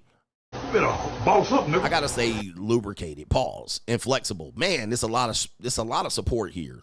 So I do have to see if I can get through a bunch of it. Shout out to our brother Abby Santee. Happy birthday, my brother. I wish I could celebrate with you, but you're the truth of what it is to be a free agent. Salute. Much blessings moving forward. Shout out to the Abby Santee. All right. And Catfish, that's a co-sponsorship if I didn't give you any credit for it. Shout out to you.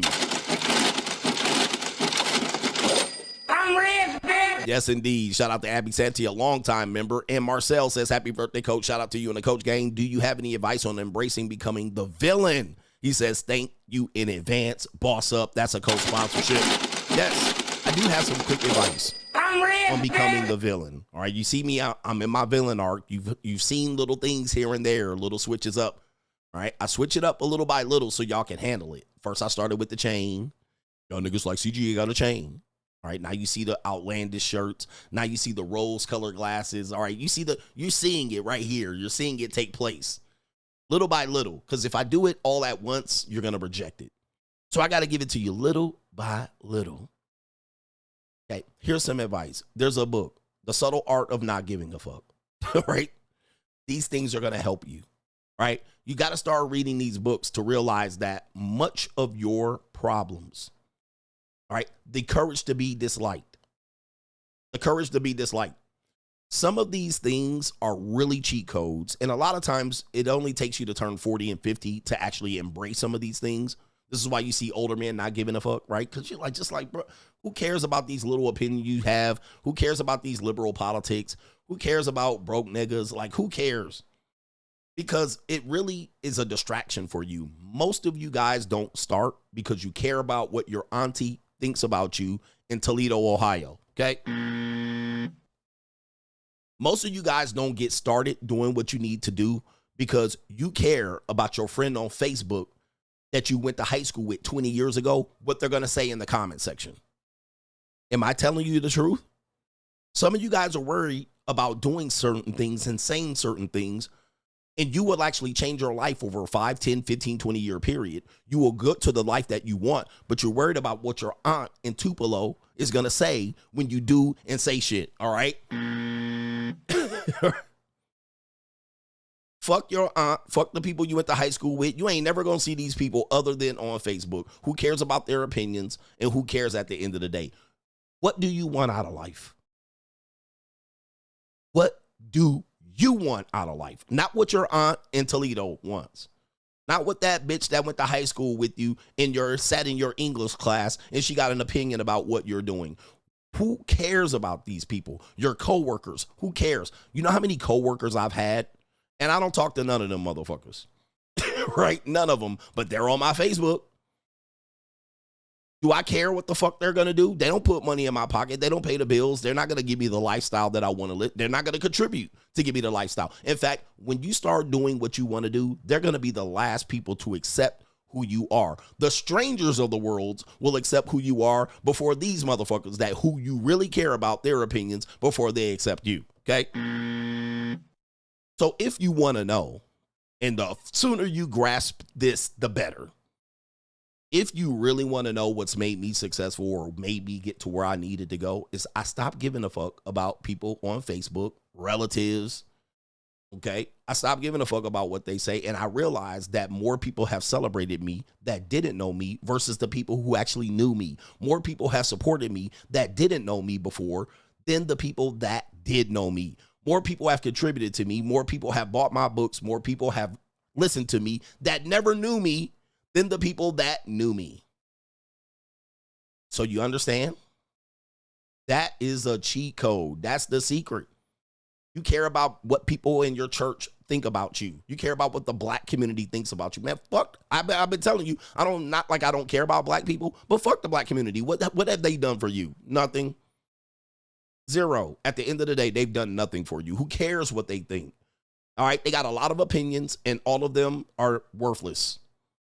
All right. Absolutely worthless. All right. They have not moved an inch forward, not in 50 years. All right. They've moved backwards progressively, but they got a whole bunch of opinions and more eloquent, poetic things to say. And none of them motherfuckers can pay rent at the end of the goddamn month. All right. So, all right. They'll be on Instagram talking shit about who can do what and who can do who, but then they got a motherfucking handout at the end of the day. All right. So who cares? Who cares about broke people? Who cares about motherfuckers that ain't never going to do anything with their life but have an opinion? Who gives a fuck? Look at most people. They're fat and they're pathetic. When you realize that most people are fat and pathetic, all right, why would you listen to them in the first place? Most people are fat and pathetic, even people in relationships. If you look at people in relationships, they are literally the commercial of not what you want to be in a relationship. How many times have you seen two beautiful, strong, young, mature people in a relationship? All right. How many times have you said, look at that couple, they're beautiful? How many times have you done that? I've done that maybe 1 out of 1,000,000 times where I'd seen a couple, and I saw this couple one time. It was like this white dude with this black girl, mulatto chick, and they looked so great. I was like, damn, y'all look good. All right. And they were young. I think I was in Houston when at the time. I was shopping in the Houston Mall, and everybody was looking at them. All right. They both were tall. They both were like 6 feet, 5'11". And I actually looked at them and I walked by them. I was like, damn, y'all look good. All right. Not many times do I see people in relationships where both look good. It's either one or the other or neither. So again, you guys are really clouded about where you want to go in life, but you care about people who don't make no difference in your life. They don't really make a difference at the end of the day. Depends on what zip code I'm in. Look at most people, bruh. Look at most people. Of course, in Miami and LA. Okay. A little bit of, most people look pathetic. Little Rock, Arkansas. The whole America. The whole MAGA. All right. Let's just take the MAGAs, for instance. Just look at the MAGAs. Most of them look like they bathe in mayonnaise. They eat beef jerky for breakfast. All right. They just guzzle Mountain Dew as an energy drink. All right, their skin is wrinkly, all wrinkled and wrinkled up. They sound like they smoke 8 packs of cigarettes. They both got stomachs that look like they pregnant. That's the typical MAGA couple. At the end of the day, the area code and zip code doesn't pretty much matters right there, bro.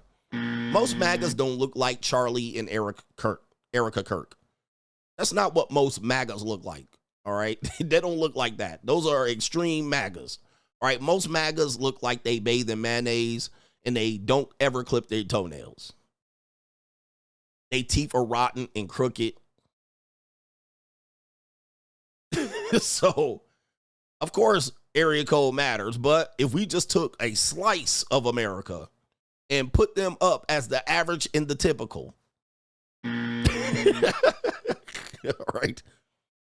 It's pretty, this is not an extreme point of view. This is realistic. It's not extreme. This is a reality check, all right? Just take a look in the mirror. As a matter of fact, if you're watching me right now, just look in the mirror. Most people are pathetic, fat, sloppy, slop-a-lops, shiftless, lazy, normies, all right? Most people ain't, they not shit already. So then they see you doing shit, and then they want to make you think you ain't shit. You're like, please.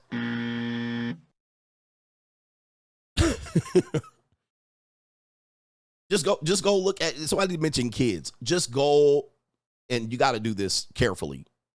Go by any school and look at them at recess. Look at kids at lunch break. Now, if you go to Highlands Ranch, Colorado, you're going to see a whole bunch of flatbacks, all right?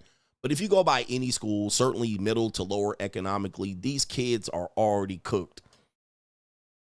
They're already cooked, all right? They already walking around, humpback, slump shoulder, depressed, on SSRIs. The boys are all medicated up, fat, sloppy, slovenly, lazy. Most people really ain't about doing nothing. They about doing nothing, bro. These kids eat goddamn Cocoa Puffs and Fruity Pebbles all day, morning and afternoon when they get home from lunch. All right, just. Yeah, most people just vaping. The vape, let me just tell you about vaping. Vaping is a low frequency activity. All right. This tells me who you are without having to know who the fuck you are. Soon as I see that vape pen hit your motherfucking lips, I already know you ain't gonna amount to shit in this life. All right. That's just that right there is gonna tell me. And as soon as I see a woman or a group of women hit that vape pen, you might as well just know that I think you ain't about to amount to shit in life. I got the proof and it's right there in your hand. Soon as I see that, I'm like, you're headed nowhere, okay? You will accomplish nothing, right? You're going to be below average the rest of your life. Soon as I see that vape pen, cigarettes, similar, all right? But soon as I see that vape pen, you're going nowhere, all right? And I don't want, I'll fuck you though, all right? I will fuck you if it's a woman, all right? I'll fuck her, but there's no way. There's no way. And this is not even a judgment. This is an absolute fact. You're throwing your life, lungs, and money away on vape. You're cooked. And I want to sell vapes to motherfuckers. Like, this is going to be my next business, all right? I need a vape business. Because a lot of y'all niggas out here just ready to throw y'all lives away. Come on. Yep. When then you want to go to hookah, this telling me you a low life. You a low life person at this point. All right. Absolutely, absolutely incredibly. I haven't seen much successful people walking around with a vape. All right. So anyway, but I need to start a business. I need to start a business selling y'all nicotine and vape and weed. All right. That's my next business. I'm about to be rich off of you motherfucking monkeys. All right. Because y'all not going to stop. You're not going to stop. It ain't getting no better. All right, they try to get rid of cigarettes and they hit y'all with the vape. And in between that, they hit y'all by legalizing weed. I'm like, people want to say, what's the next business that I'm going to do? I'm going to sell vape to monkeys. All right, because obviously y'all ain't getting off the motherfucker. He said cigars. Niggas don't smoke cigars every day.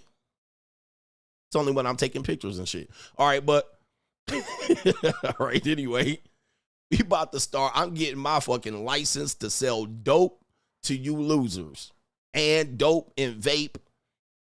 That's what we doing. I'm selling motherfucking bongs. We about to sell. I'm about to go in. All right. How much do I need to invest? Anybody in business? I need to sell drugs to you motherfuckers because obviously that's where y'all want drugs. You guys want to be drugged out.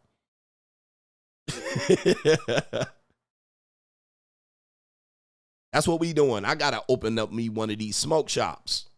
All right. And they can be like, man, what's the next good thing to smoke? I have no idea. All right.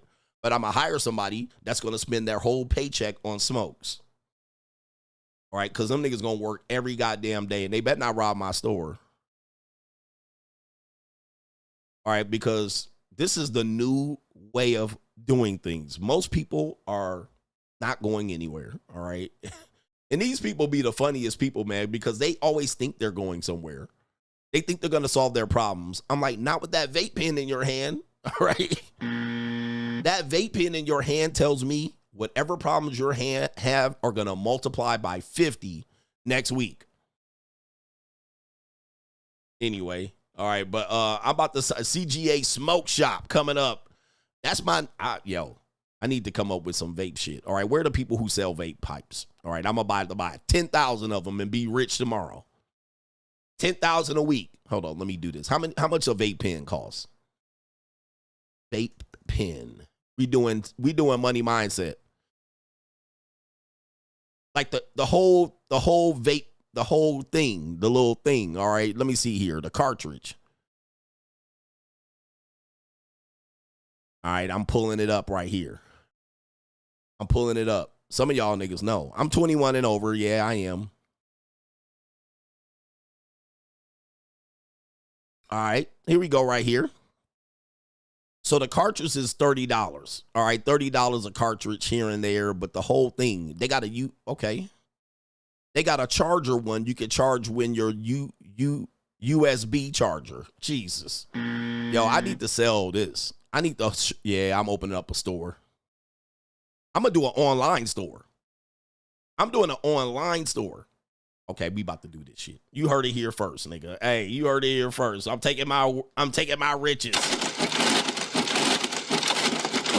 I'm rich, bitch. I'm opening up an Amazon store. CGA's Amazon Vape. Throw your life away. Smoke your life away. Your life up in smokes.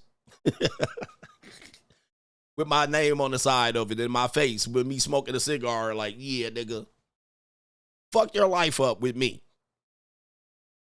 Coach, man, you need to sell something more motivational and inspirational. People don't buy motivational and inspirational shit. They buy shit to throw their life away.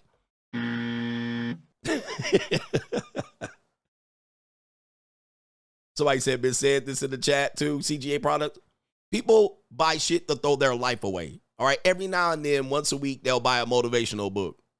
All right, we about to buy y'all, nigga, condoms with holes in it. Somebody wanted me to sell multivitamins. Motherfuckers don't buy multivitamins. They buy vape cartridges. All right, they buy shit to fuck their life up and give them throat cancer. All right, nobody wants to buy healthy shit. Most people going to buy bullshit. All right, so I'm going to sell CGA products coming up soon in a store near you. THCGA. All right, yes, indeed. Anyway, enough about that. All right, I know we got to get on with some of this show. All right, let's see. What is this part of the show here? All right, is this boss up? All right, the way to make money. Somebody once told me fitness is about fit people. All right, but guess what? Equally, all right, if you got fat people, give them donuts. Don't sell them health pills. You can sell them a magic pill, lose 50 pounds in 2 weeks. All right, but fat people like donuts. They don't like personal training. They like pizza. Fat people like vape pens and dope. If you got a niggas, don't sell niggas the strategy to get out of the hood. Sell niggas a strategy to kill each other. Rap, gangster rap music. Get it out the mud. Yeah, this is what you need to do. All right. You don't sit in you sell fat people want a magic pill. They don't want a health plan, a gym membership. They want a magic pill.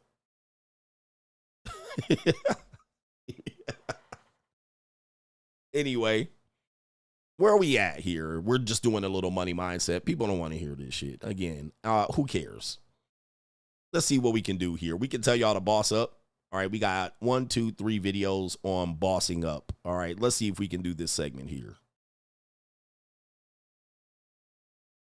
Yeah, Diet Coke. Yeah, give them well, you can lose weight by drinking Diet Cokes. All right, I need to come up with some shit like this. All right, this woman says, what does she say here? She says she bought a car, but the car requires a subscription.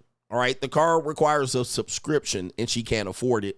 People in the comment section saying she doesn't know what she's talking about, but this is an interesting video. Take a look at this woman here. Look at this haircut. Holy mackerel. All right, man, this woman is wowzers, lemon head and not the banyangs. All right, so who cut her hair? Who cut her hair, bro? All right, somebody should be ashamed of Supercuts in Wyoming, Colorado. Fort Collins, haircut by Fort Collins, Colorado.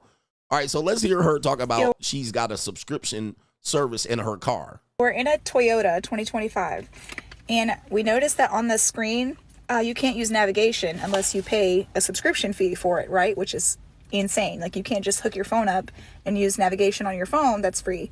So we looked at the subscription fees, and it's $15 a month. It's also $15 a month to stream music to the actual screen in your car. Okay, together it's $25 a month. Then I also saw somebody on a forum say it's $8 a month to be able to see your oil level and your tire pressure. Wow. Oh, my goodness. I like when white women open their mouth like this. Wait, wrong sound effect. All right. I like when they do this. Because it just make me want to put something in their little thin-ass lips. All right. She's hitting you with the, oh, my God, here. All right. Why is this on Boss Up? Oh, my God. All right. So I don't know if this is true. People in the comment section says you could just plug your phone up. But anybody experience this? Anybody ever experienced this, that you have a car that has these subscriptions? Mercedes has this as well. You don't have to do it. You could just CarPlay. But then also Porsche has this too, but you can CarPlay too. So they're saying this must be an EV too. It's an electrical vehicle. All right. So she's bought this car, but there's all kind of subscriptions. Let's see. She looks like she's in the passenger seat here. So let's see if the person in the driver's seat knows what they're talking about. Bruh, look at this. Oh, Nigga shit. Nigga oh shit. no. Nigga shit. Nigga shit. Nigga shit. Nigga shit. Nigga shit. Nigga shit. Nigga shit. Nigga shit. Nigga shit. I knew it. The real problem is niggerism. That's the real problem. Niggas and muskrats. And trust me, I've been there, fella. We have a Pookie drinking scissor. See, this is her with these struggle braids. I knew it. I knew it. Tattoos all over the place, and she looks like the girls in the Christian video, and this is what she ended up with. All right, this is what she ended up with. I don't mind him having tattoos. I don't mind that he doesn't have a car. I don't mind that he's. I guarantee you, this guy don't have a job. He don't have one. He don't have a job. All right, not dressed like this, not looking like this. I mean, this is not. And then he's gonna tell me he gets pussy for free. He's gonna tell me he gets free pussy. And all right, he's gonna tell me up and down he gets pussy for free. And I'll be like, bro, you know how many muskrats I bang like this? I banged a lot of muskrats in my days. I never considered it like a trophy, like, hey man, I banged her for free. I mean, I was just like, all right, I took one for the team. All right, I'll fuck on her. And it was good. Oh, no, man. Look at this, man. Why they getting me? All right, I'm trying to do. Hold on for a second. All right, I got to find a way for this stream to not turn off. Hold on for a second. All right, yo. But I knew something was up. I knew something was up when she was talking this broke shit. Use navigation on your phone, that's free.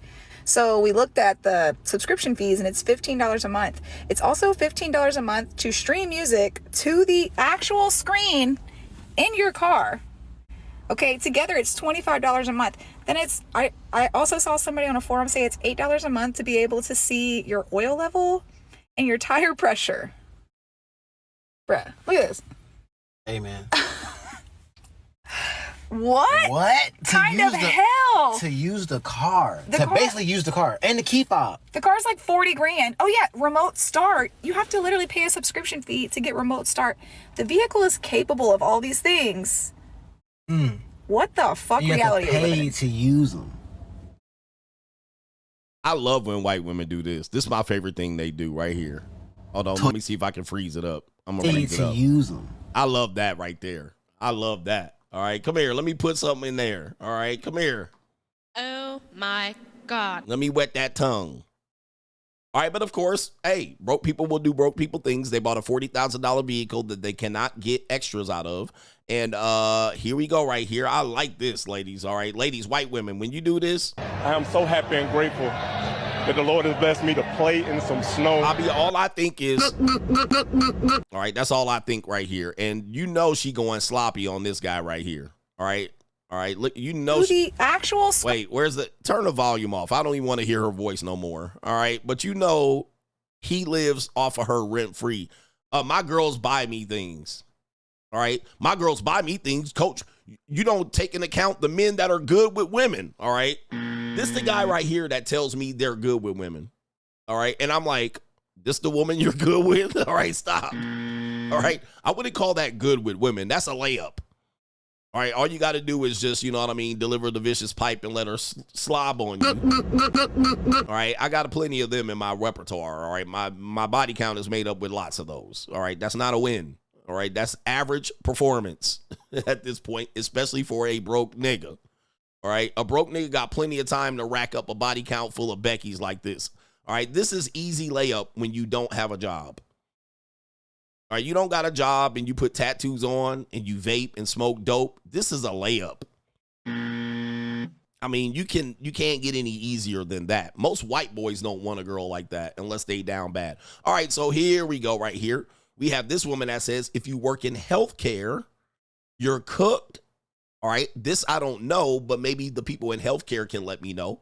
This person says right here, if you work in healthcare, get your affairs in order now. Somebody can help me out with this. For a healthcare worker, you need to get your affairs in order right now. Like right now. And let me tell you why. We have watched federal employees lose their jobs over the last 10 months. This is hundreds of thousands of people. People who we would have never thought would have lost their job. Like everybody knows in the federal government, that's like a lifelong career. They have lost their jobs by the hundreds of thousands. We have watched the tech industry where thousands of people have lost their jobs. We are currently watching a ton of people who work at the airport and the airlines be furloughed. This is not a joke. Once the Medicare or Medicaid cuts start next year, I fear that healthcare workers will be next. They will be reducing costs by any measure, and that means firing us, nurses, doctors, PAs, MPs, CNAs, all of us. All right, so I'm not sure. Is this true? She's talking about government healthcare workers. Okay, all right, that would make sense. All right, because I'm like, I didn't really know healthcare was going the way of the doom and gloom. All right, and they need to boss up. But government healthcare workers, is that what they're talking about? Maybe you guys can fill me in on this one. I haven't heard anything related to this at all. We know that people that are working for the government, they're getting furloughed, laid off. DEI is getting roasted. Also, military, they're trying to find ways to pay them. We're on 3 weeks, almost 3 weeks of the government shutdown, close to it. Certainly 13 days, 14 days. So I don't know. All right. Even VA, DOD now, DOW employees. So government healthcare workers. All right. Thank you for clearing this up. All right. Thank you for clearing that up. Because I was like, regular healthcare workers are struggling. So government healthcare workers, she's saying, get your affairs in order because it's doomsday for you. And she's saying that's coming up in the next year with Medicaid getting cut. Okay. All right. Anyway, not sure about that. Okay, we got the last video of this woman that says she wants to escape the Matrix. All right, here we go right here. Let me see if we can pull this up. She doesn't want to boss up. We have Raggedy Ann. All right, Raggedy Ann is on your screen right here. Let's see what Raggedy Ann has to say about how the system is messed up. Is the dumbest fucking thing that humanity has ever invented. Like, hey, you want to buy a car, a house, start a business? Well, prove to us that you can handle money by already having money, but also by owing money, but not too much money, and never paying it off too fast. We were teenagers in school trying to find the slope of a line. Y equals mx plus b. But nobody said, hey, here's how a credit card can ruin your life if you don't pay it in full. Instead, we were just raw dogged into adulthood. They taught us the Pythagorean theorem, but not how interest compounds at 29.9% APR. They drilled us on the mitochondria being the powerhouse of the cell, but never told us that Equifax, Experian, TransUnion are the unholy trinity deciding whether or not you can get an apartment. Like, imagine you're 18 years old and you're told don't open too many credit cards, but also open a few so you can build credit. And don't close them because you'll hurt your score, and don't keep them open with no use because you'll hurt your score. Keep your utilization low, but not too low. The thing that really gets me is if you check your credit too much, your credit can go down. Imagine using a thermometer and then getting sicker because you wanted to see if you had a fever. God forbid you miss your payment by one day. One day. Credit free falls like it's been hit by Thanos after snapping his finger. Meanwhile, there's people out here buying yachts with cash. And I'm over here getting denied for a Target card like I'm not worthy of 5% off a throw pillow. Credit isn't a measure of responsibility. It's a measure of how well you play their little rigged game. And the worst part, they never taught us the rules. We're sent into battle with the number 2 pencil and a permission slip while the banks are over there with cannons. So yeah, credit's dumb. School failed us. And if I could, I would trade every fucking geometry class for how to not get fucked by the credit bureau. Just 1 week. Just 1 week would have done me some good. Oh, you're causing a scene. You silly, sexy thing. OnlyFans detected. I'm just gonna say she has an OnlyFans, and I would clap those freckle cheeks. I like the freckles. Okay, ma'am. First of all, as a content creator, you have to realize that took a lot of time to edit. All right, so shout out to her. All right, it took a lot of time to record because she's in 3 or 4 different places recording this and seemingly putting together this dialogue as she looks like she's going through regular life, but that is a lot. That took over an hour just to record. Then she had to go ahead and edit that to make sense. So that is pretty good as a content creator. Let me go ahead and see if she got that OnlyFans. All right, because I'm going to bet that she has some sort of monetized stuff going on. And she does. I was right. She got an OnlyFans. All right, she has an OnlyFans. All right, so there you go right there. All right. I didn't even have to look very far. She has, let me see what she has an OnlyFans. She has an OnlyFans. All right, why did I detect OnlyFans? Monetized woman. All right, monetized woman. I'm not going to show you her name, but something told me at the end that she had an OnlyFans, just the way she was flirting with the camera. All right, the way she was flirting with the camera with the lips, I was like, this girl seems like an OnlyFans girl. It's not just a girl telling you about how society screwed you over. She's trying to get you over to the OnlyFans. All right, but here's the other part of that. She's trying to get other people to pay for her OnlyFans and boss up, but she's telling other people that the game is rigged. All right, so she's hitting you with the game is rigged. Credit doesn't mean a thing. Look, credit is only a thing in the U.S. We have the better economy right here. Scores didn't exist till the late 80s. False. All right, it was a different credit system. They weren't the 3 credit bureaus, but you did have to have credit, all right, before the 1980s and so forth and so on. But, you know, this told me right here, right at the end, I was like, something tells me she's flirting with the camera a little bit too much. But shout out to her. I think she's dead wrong. I think she's right about the system didn't teach us how to do it, but that is what the system is not designed to do. What is the system designed? Like the idea of education is to make you an employee. Okay. This has been the great design since the Rockefellers got a hold of the public school institution. This is not a conspiracy theory. Everyone should know that. This is why when people, you know, chase grades and A's and B's, it only teaches you how to regurgitate back to the system what they want. It also is there to design to see what you're good at. What are your interests? What are you good at? Are you artistic? Are you autistic? Are you good at math? Are you good at engineering and sciences? Are you good at sports? That's all the education system is designed to do, so they can push you and funnel you to groups of employment. They don't teach you how to your taxes. They don't teach you how to do your taxes. They don't teach you how to balance your credit. Typically, they don't spend many hours doing this. They may go through it periodically in a unit or a semester here and there. They don't have a class teaching you how to buy real estate and teaching you how to not get swindled in contracts. Everybody knows that, all right? They don't teach you how to be an accountant. Okay, everybody knows this. This is not any conspiracy. So it does allow them to take advantage of you and keep you in the system as a cog and an employee. Okay, so that's what it is designed to do. So your job is to take the education system and then educate yourself outside of the system. This is what people do when they homeschool. And when they homeschool, people think they're crazy. Oh man, you're going to get yourself outside the matrix. But sometimes these kids turn out better. Okay. When you tell people you don't have to work 8-hour days, people, oh, that's crazy. All right. But you don't have to work 8-hour days. That was the system designed for people who were employees. If you're self-employed, you're going to work sometimes more than 8 hours a day. Let's say if you're an agrarian, agriculture, you're going to work from sun up, sun down. That's more than 8 hours. But there are jobs that you can do that you can work less than 8 hours after a certain period of time of investing and sacrificing. You can work 4 hours in a day. You can work 4 hours in a week. And that can still be gainful employment. All right, so you see how people get stuck in these situations. They want to be anti the matrix, but let's just say I start a business and I say, my business is going well. And someone says in the matrix, do you work 8 hours a day? And I say, no, I don't work 8 hours a day. They'll tell you, oh, your business ain't going to be successful. False. Right? You got to work 8 hours a day. All right. But if you're self-employed, you don't have to work 8 hours a day. Now, here's the problem with this whole thing. When people don't want to boss up, they want to blame the system and then say, well, it didn't exist before this, so it's not real. You're going to blame the Jews, the you-know-who wishes. They're going to blame everybody and say this is they need to educate us outside of this. No, they don't.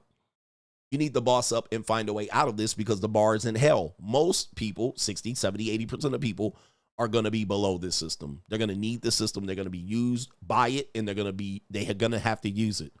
You don't have to use this system. But also, you can't run around here with a 500 credit score and say, well, this shouldn't count. So she's saying I shouldn't need a credit report to get an apartment. I beg to differ.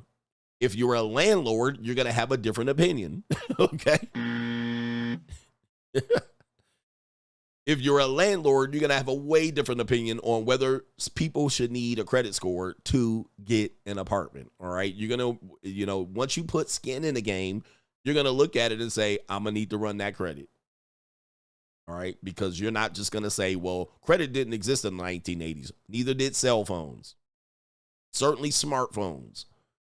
Okay. Those didn't exist until the early 2010s, maybe the late 20 and aughts.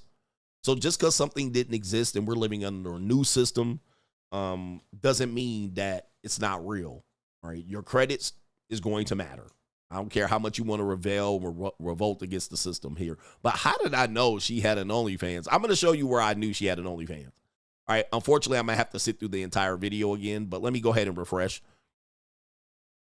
All right, I'm gonna put this in the background right here. She looks like she has gauges in her ear too.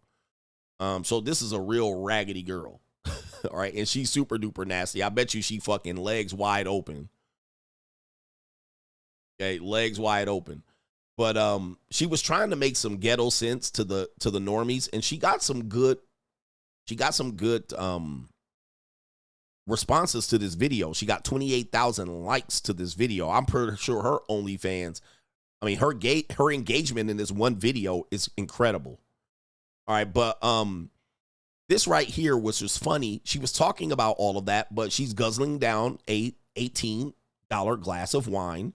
She also has gauges, face full of makeup, lip injection, which was a dead giveaway of some sort of monetized dating, and then a full set of nails. Okay.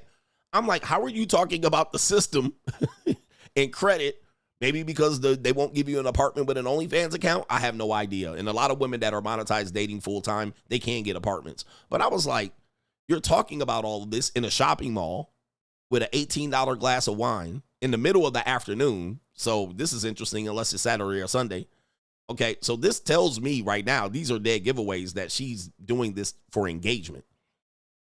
All right, this is not her believing that. She's certainly not in struggle zone. She's doing this to feed the pigeons. All right, and obviously she got an arm full of tattoos. She's definitely had a nice wristwatch there. Okay. And the lip injections alone, all right, is a maintenance fee that costs. So I'm like, what are you doing here? Let's see. This is where I call Or Target card, like I'm not worthy of 5% off a throw pillow. Credit isn't a measure of responsibility. It's a measure of how well you play their little rig game. False. This is terrible. If you believe this, you're going to fail in life in the United States miserably. I don't care if you expose the use. All right. Dudes want to be like, the use messed it up. Okay, brothers. What are you going to do about it? Jack shit. Make another YouTube video about it. You're not going to stop them. You are in the system. I mean, I don't know. I'm not trying to give you suggestions on how to stop them. But, bruh, if you're going to live like this, your life is going to get fucked up fast. And let me just add this. If you're a man, if you're a male, the longer you live like that, the worse your life is going to get in the United States. Okay, now, you can leave the United States at any point, or you can develop your own system. You can become self-sufficient. You can become a street pharmacist. Even that, you guys are getting priced out of street pharmacy because now almost all the drugs are legal in many of these liberal shitholes. But as a male, do not fall for this. This is food for the normies and the sheeps. Okay, your life is going to get really pissy and you're going to end up with poverty pussy. Please do not follow this. I beg you. It's easy to fall into this trap, but might tell you, please do not fall for this. All right, you're going to get down. You're never going to recover from this the longer you live like this. And the worst part, they never taught us the rules. We're sent into battle with the number 2 pencil and a permission slip while the banks are over there with cannons. So yeah, credit's dumb. School failed us. And if I credit bureau. 1 week. Just 1 week would have done me some good. Oh, you're causing a scene. That's what told me right there. When she did this, I was like, OnlyFans. All right. Damn, they really getting my stream, aren't they? All right. They messing with my stream today, just so y'all know. When I saw her do this, this immediately triggered my suspicion of an OnlyFans. Immediately. All right. Because only OnlyFans whores do this. All right. That is an OnlyFans signal. And I was like, she got to have an OnlyFans. All right. And I was right. Okay. You silly, sexy. Yeah, right there. Thing. You silly, sexy thing. I was like, OnlyFans detected. And I was right. All right. So there it is right there.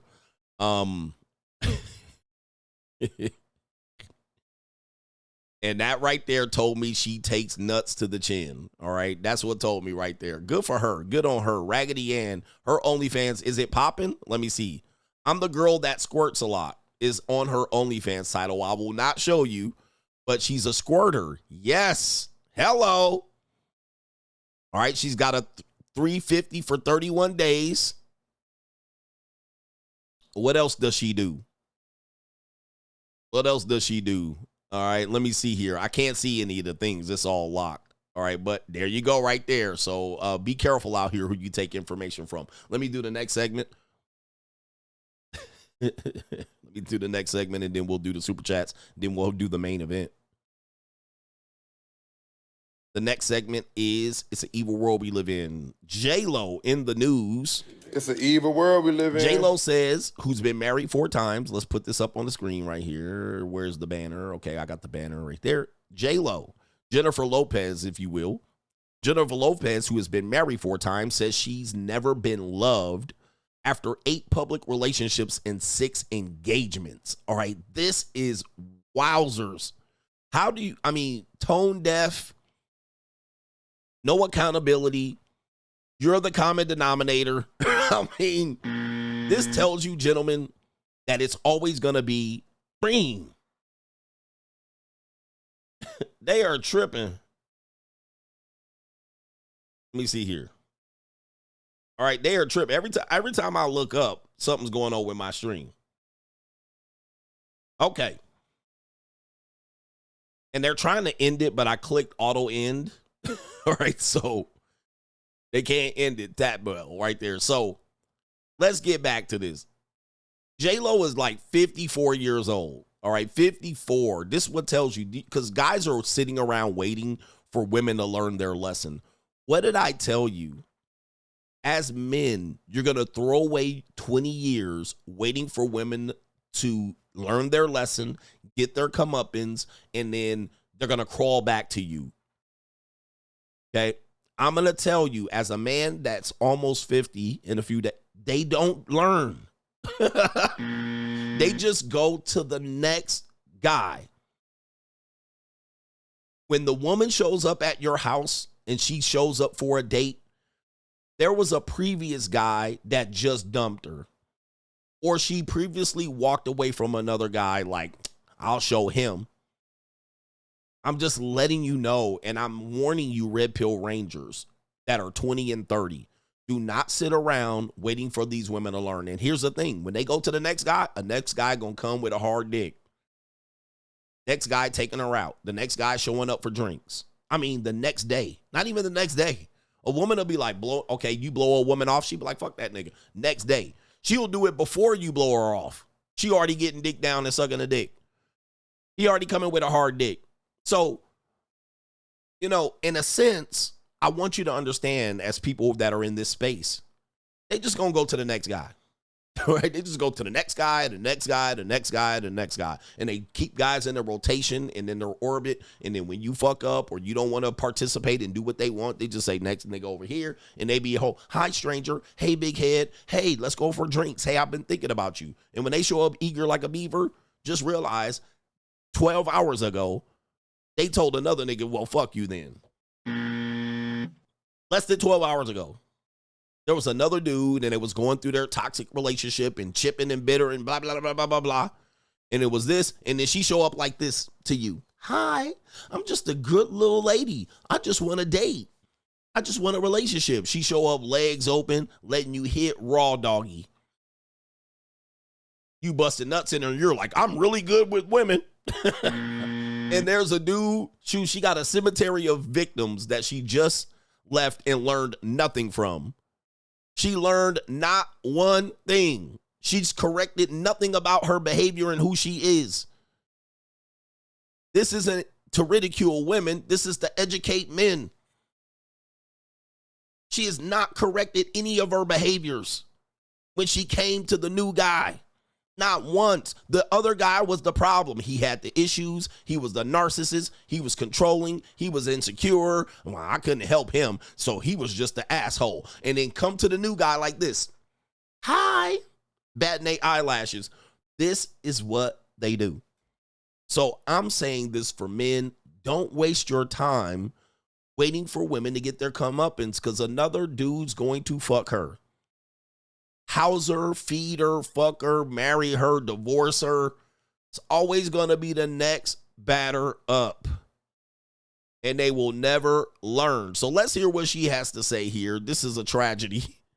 Let's just go ahead and say it. 8 public relationships, 6 engagements, 4 marriages, never been loved.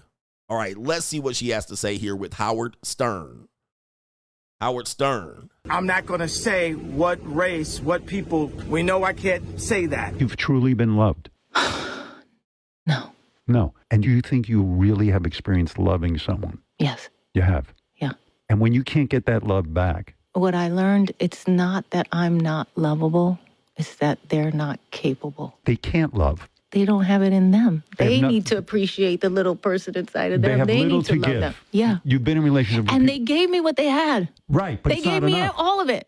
Every time. But it's this much. It's All a the little bit. rings, all the things I could ever want. Right.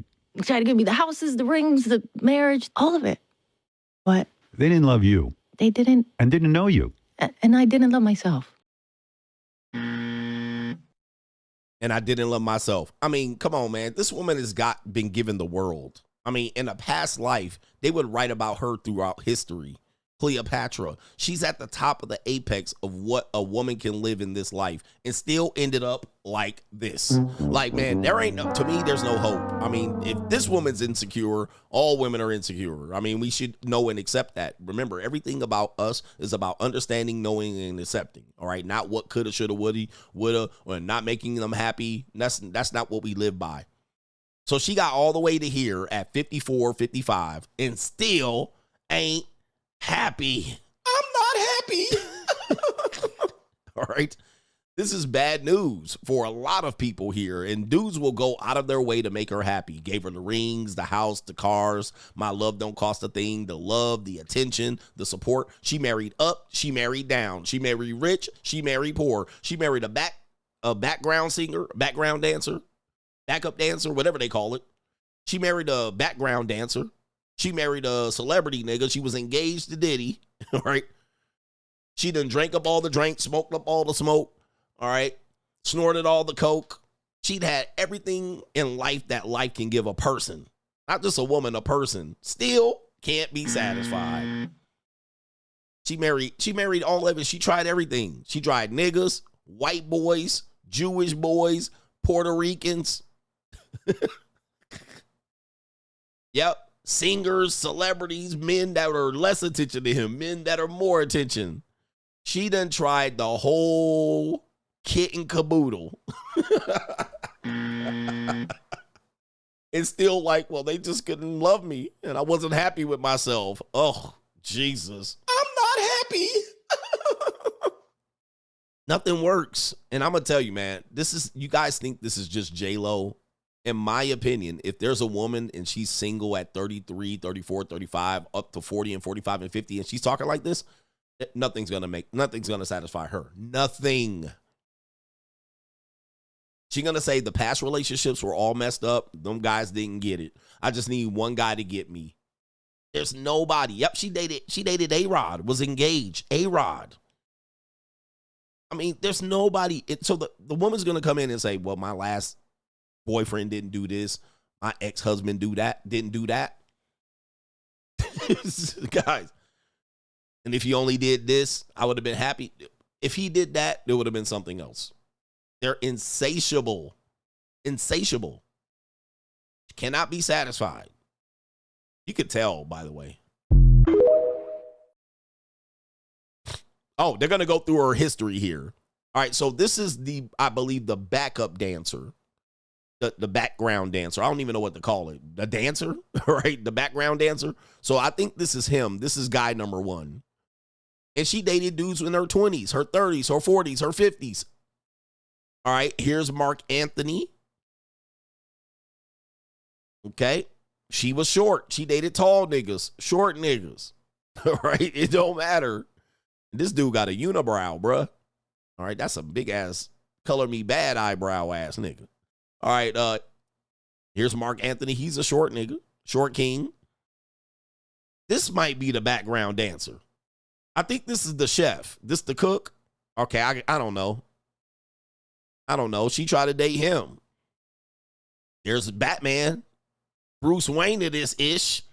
There's Bruce Wayne. New. Yep, she dated young guy, old guy. There's Diddy. All right, we already know what happened there. Orgy. All right, we already know what he made J-Lo do. Trying. We already know what she made J-Lo do. All right, made her fuck all them rappers, put that Cassie on her. We already know what happened there. All right, that wasn't going to work. And when he shot up that club and blamed it on Shine Burrow. All right. When he blamed it on Shine Poe and ran his ass and Shine Poe with the prison and then went down there and changed his old accent back to Belizean, wherever the hell he from. All right, we know the train was going. Trying. All right, who else we got? A-Rod. This is her in her 50s. And A-Rod, to me, man, shout out to A-Rod if he watches me, man. I think A-Rod is goofy as a motherfucker. This the goofiest nigga in, like, he one of the goofiest niggas in history. Like, in history. And this, you know, I'm not saying he lame. I'm not saying he a simp. But his whole persona is goofy nigga. Like, he's either smart or aloof. Like, I don't know what it is. Are you playing goofy, nigga, or what? All right, or are you a really goofy nigga? Like, I don't know. I can't figure it out about A-Rod. I don't know if he's acting or not. I don't know if he's like, okay, I'm going to play goofy for the public, and then behind scenes, I'm a heathen. But I don't know what it is about him that just makes me look and be like, I cannot. He's one person that I can't figure out. I can't figure him out. Is he a whore slut maker behind the scenes and be outside just cheesing? Is he a fake, a phony, a fraud? Or is he really a goofy nigga? Like, okay, so that's what I can't figure out about him. I can read most people, but A-Rod, I can't read him. I don't know who he really is. I don't know who he really is. I know he probably banged a bunch of bitches. All right. I know he banged a bunch of women. All right. But, you know, I don't even know who this person is. All right. I don't even know who he is. Here's Drake. Drake? Not Drake. Oh, no. So y'all saying A-Rod is he playing. All right. So that would make sense to me. I just can't figure it out. Like, A-Rod hasn't been exposed yet, but not Drake. Soulja Boy is going crazy. So A-Rod hasn't been figured out. Like Tiger Woods, I don't know if you guys remember this. Tiger Woods used to be a goofy nigga. All right. Tiger Woods was like corny, goofy, you know, like he was cool at the same time, but nerdy. Tiger Woods was A-Rod before A-Rod.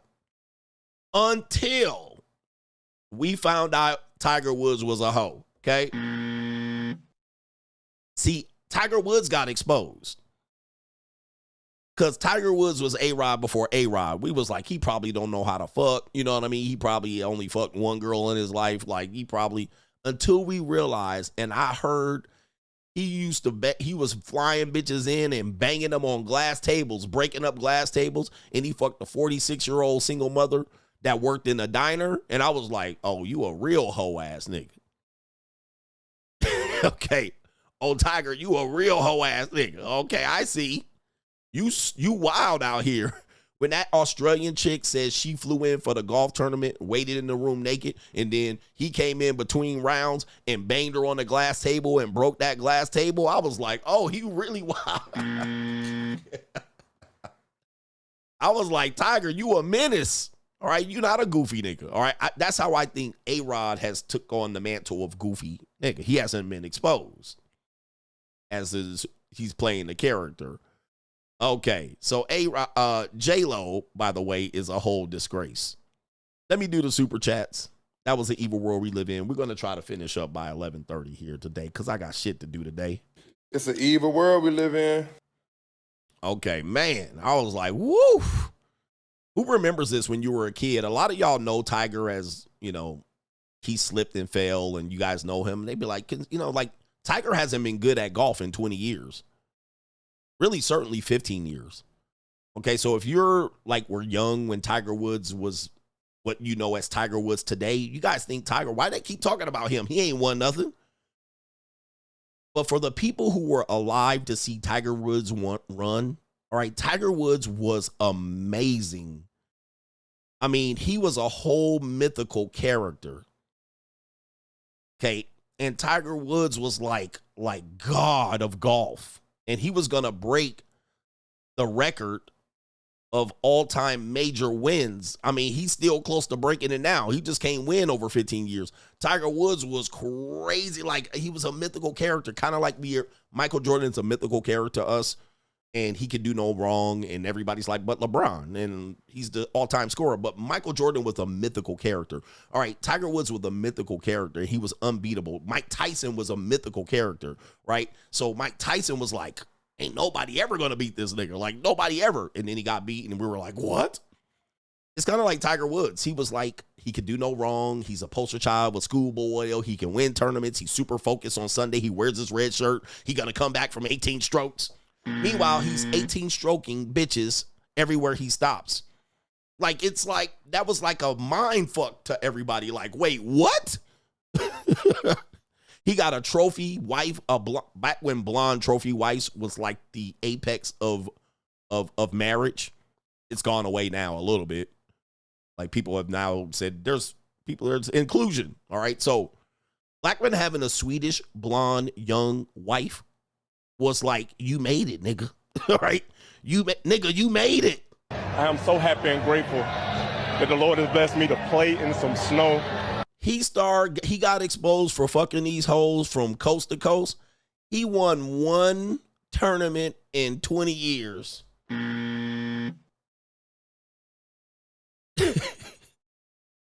You got to think. That is an epic fall off.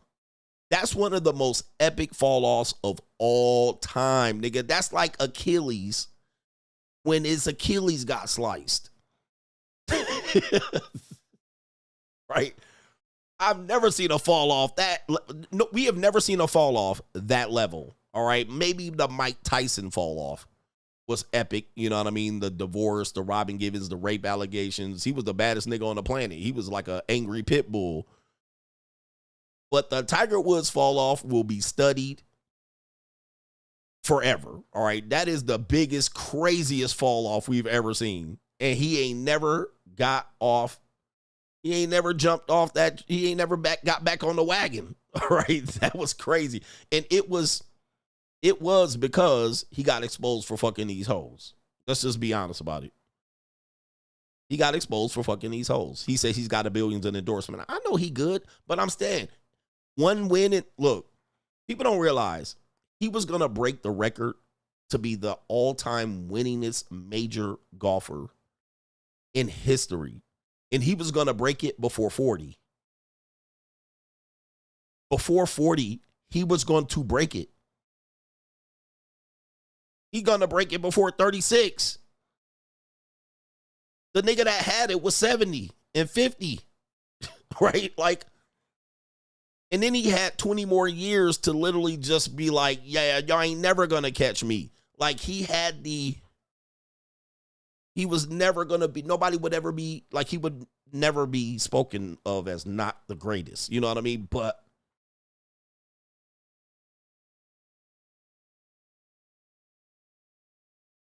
it started off when his wife went upside his head with that golf club. And then you start hearing about he got mailed some PEDs. He took LASIK eye surgery. He hurt his back. He couldn't stand up. He needed a golf cart to get around. All of a sudden, he got old all of a sudden, huh? You think he got old all of a sudden? All right, he got old. You know what happened? His wife hit him over the head with that golf club, and the nigga was asleep and ran into that fire hydrant. All right? That's what happened. When she went over his head with that golf club, and he backed up out that driveway, half concussed, and hit that fire hydrant because she found out he was fucking all them hoes, he lost his focus. His focus ain't ever been the same, all right? Because he was winning. The previous week, he was winning. The next week, he had a back injury all of a sudden, nigga. Okay. All right. The previous tournament, he won by 18 and 19 strokes. The next week, oh, he had a back injury, coach. You got to understand. All right, but what happened was she hit that nigga with a whole 3-iron, all right? And that nigga was snoozing. He was, you know, when you get knocked out and you sleep and you start snoring?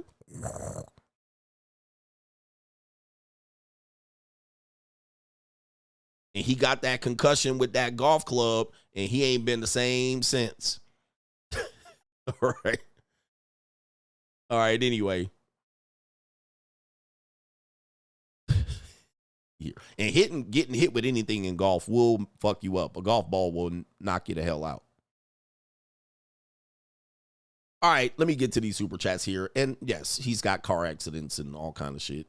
Police tried to hide that he was driving under the influence and he wrecked the car and supposedly a bitch was in the car and they let the bitch leave. I mean, you go right here, man. Boy, shit'll catch up with you fast, man. All right, what do we got here? I got to acknowledge a lot of people, man. I gotta acknowledge a lot of people. So bear with me here. Mr. Handsome Pause with the co-sponsorship. 50 for 50. Sucks I can't make it out to Vegas, but I'll be bossing up in the meantime. Embrace the hate. Boss Up Season 8. Reverend X these bitches and these bitch ass niggas. Shout out to you. That is a co-sponsorship. Let's go. I'm rich, bitch. Yep, took half of his money. Hey, that Tiger Woods wife took half his money and married a billionaire. It's an evil world, bro.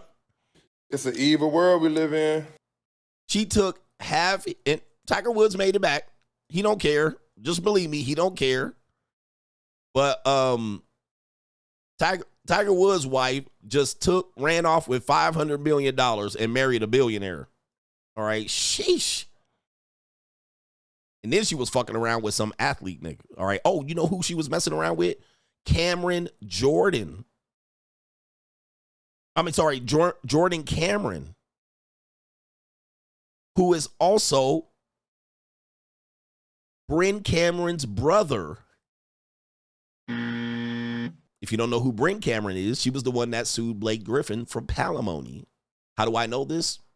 I coached their daughter. I coached her sister, Jordan's sister, Bryn's sister, Emily. All right, I'm a friend of the family, and I'm exposing them right here on the internet.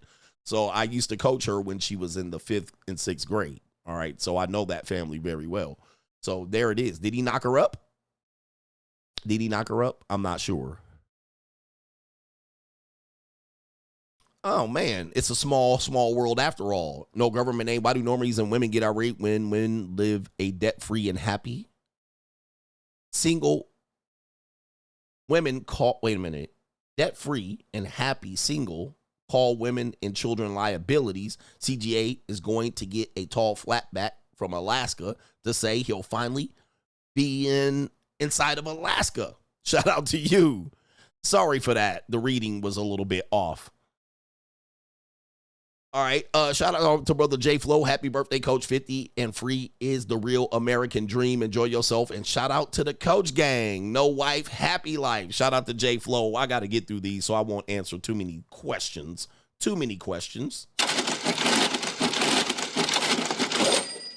Billa says, happy birthday, Coach. Keep on winning and enjoying the fruits of your labor. Wish you the best. Shout out to the supporters here.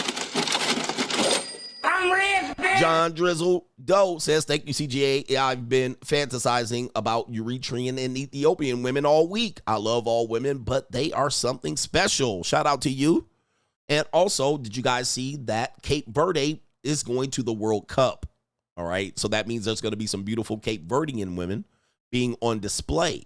No government ain't. Can you explain why men who are poor and come from bad lineage are more obsessed with having a genetic legacy? Tradition or TradCon's Genghis Adams is going to put baggage on prime linglings throughout Asia. Take away his passport. Yeah, but you know what it is? It's the fact that we want to live out the roots fantasy. All right, a lot of us, we want a legacy and we have ancestors. All right, I don't hear many people talking about their ancestors as much as broke niggas and don't know who their real ancestors are. All right, they just assume their ancestor was a slave. All right, well, your ancestors could have been a slave master. Your ancestors could have been a whole Native American. All right, like you don't know who your ancestors are, nigga. All right, but they always want to talk about their ancestors. Who name your grandfather? Nigga, you don't even know who your father is, nigga. Like, they don't even know who their fathers are. Do you know your father? You don't even know your father talking about legacy. Shut the fuck up, bruh. This shit is crazy. Who's your great-grandfather? You don't know. Like, how are you going to pass a legacy forward and you don't know who your great-grandfather is? Nigga, you ain't even met him. What? What legacy? You going to tell your kids who your great-grandfather is? No. You don't know, nigga. And then even if you knew, your fucking kids will not care who your great-grandfather is. My great-grandfather played for the nigga leagues. All right, and guess what? I guarantee you my son probably don't care very much, okay? I care. I'm one of the only family members that actually care that my great-grandfather played in the nigga leagues. I'm like the only one in the family that cares, all right? Like, everybody else be like, whatever. Like, nobody gives a fuck. I'd be like, hey, does he have memorabilia? Did he leave any baseball gloves? Like, I got pictures of him. I got framed pictures in my house of him. I'm like, this is fantastic. I got a picture of him with Hank Aaron. Right? Like, I'm the only one in the family cares. I'm the only one upholding this fact that my great-grandfather played in the nigga leagues. All right, nobody else in my family cares. With that being said, what the fuck legacy are you people talking about? Broke ass niggas. There is no legacy. You don't even know who your great grandfather is. You don't even know that he used to sell moonshine and he sold off all your property to a white man that he didn't know how to read the contract. Shut the fuck up. Right? Shut up about your fucking legacy. All right. This is all normie nigga talk. That means nothing. If you don't even know who your daddy is, shut up.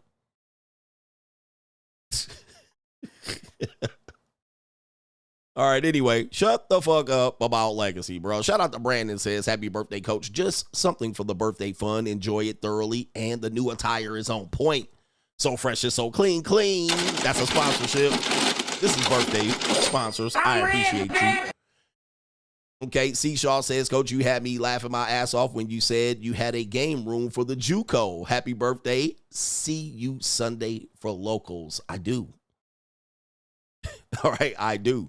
NGN, can you explain why Tracons think that when they pass away, their entire family will be at their funeral moaning, saying, oh, Father, we'll make you proud, instead of just looking at life insurance and assets, the pet wallet that you left behind and enjoying it? Yep.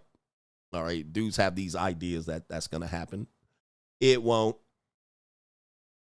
Shout out to Smart Guy, says, my ex and her mom are at World War III because her new guy looks like Lil Wayne and I bossed up.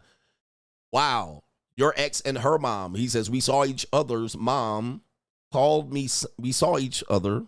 Mom called me son and she lost it. Happy birthday, coach. We love you. Shout out to Smart Guy. Bossing up. Big Boss Man says, happy belated birthday. It's this Sunday. I'm just here waiting on Caleb and Tranisha to make a comment. Where's Tranisha? Xavier says, so I'm driving for UPS in this rich neighborhood, and then I pull in the driveway and it's a niggy, personal training, 2 white women in the driveway. They look surprised when I walked up. All I could think about is, where is your husband? It was 2 buckhead Bettys. By the way, that used to be what I used to do. I was the guy that people used to drive through gated communities and see me training some white wives in the middle of the day. All right. And this black guy one time, he saw me doing this over and over again, and I was training all these yoga pants, white wives. All right. And you got to imagine, a guy, that's a dream job. All right. For men, that's a dream job. All right. For me, it was just a job. I mean, I was like, it's nice. I'm rather do this than anything else. But I had a steady calendar of, like, you know, from 9 o'clock, I had these wives. And these guys would come in and be seeing me doing this. Like, they're like, you know, picking up towels from the gym, or they're driving UPS or Amazon. And I would just be in there training some white wife. She have her feet out in her garage, and I'll be training her to do exercises. Like, nigga dream. And it's like one of those things where dudes, like, he pulled me to the side. Man, how do I get this job? How do I do this? I have to do this. And I told him, bro, I was like, it's going to take a while for you to build up this clientele. And number one, it's going to take you a while to build this clientele. Number 2, if you fuck any of these women, you're going to fuck up your money. Okay. So whatever you see, and, you know, you see me stretching them, you see me laughing with them and ha-ha and kikiing and putting hands on hips, and you see me touching them and touching their feet and stretching them out and doing all this shit. You see me doing this. You think this is all good and you're going to get pussy on the side. What I'm going to tell you is, you can't fuck any of these women. Okay. The reason I have all these wives to train is because I have a reputation of not fucking wives. Now, if my reputation was fucking these wives, I can guarantee you, I wouldn't be training these women. Okay? I wouldn't be training them. So, yeah, you have to remember this. You do have to separate that from your libido. Okay? You can't fuck on these women. Now, you know, every now and then something might happen, but if this gets out, your reputation's going to be dragged. These people talk. Okay, these people talk, and the word will get out. all right, and let it get out enough, especially as a black man. Now, I know some dudes, some white dudes that used to do this with their clients, and they used to get away with it a little bit more, but, you know, there's still some undercurrent uncomfortability from white men about a young, fit black man fucking their wives. All right, they'll let you stretch them and touch them and hug them and, you know, kiss their cheek. They'll let you go that far because white men are nasty. You know, they got some cup fantasies and shit like this and open relationships, and they cheat on their wives when they go to Mexico with 15-year-old Mexican women. So they have to let their wife get their jollies and rocks off every now and then when she gets drunk. So they got to do wild shit like this and let niggas stay around them and make their wife's pussy wet so they can lick it, right? Like white dudes got these things, you know what I mean? These rich white dudes. But what they ain't gonna do, what they ain't gonna accept is the wife creeping over to your apartment and getting her guts blown out. That's a no-go. They might let you come to their marital bedroom and that nigga will sit in the cup chair and watch you fuck their wife. Right? They might do that. You might get invited to the swinger party as the bull. Right? And that's a one-off, two-off, and they're going to have to trust that you're going to keep this a secret. All right? You can't tell everybody. All right? But half the neighborhood going to be in there. Half the community going to be in there. And you can be like, you too and you too. All right? They're going to let you do that. All right? But they ain't going to let you just take their motherfucking wife and fuck on them and send them back to the house. All right? Nah. And just use and throttle behind his back and shit. All right? Them niggas are, nah, bruh. They ain't letting you do that. All right. They gonna have to off you, kill you, you know, disconnect your brake line from your car.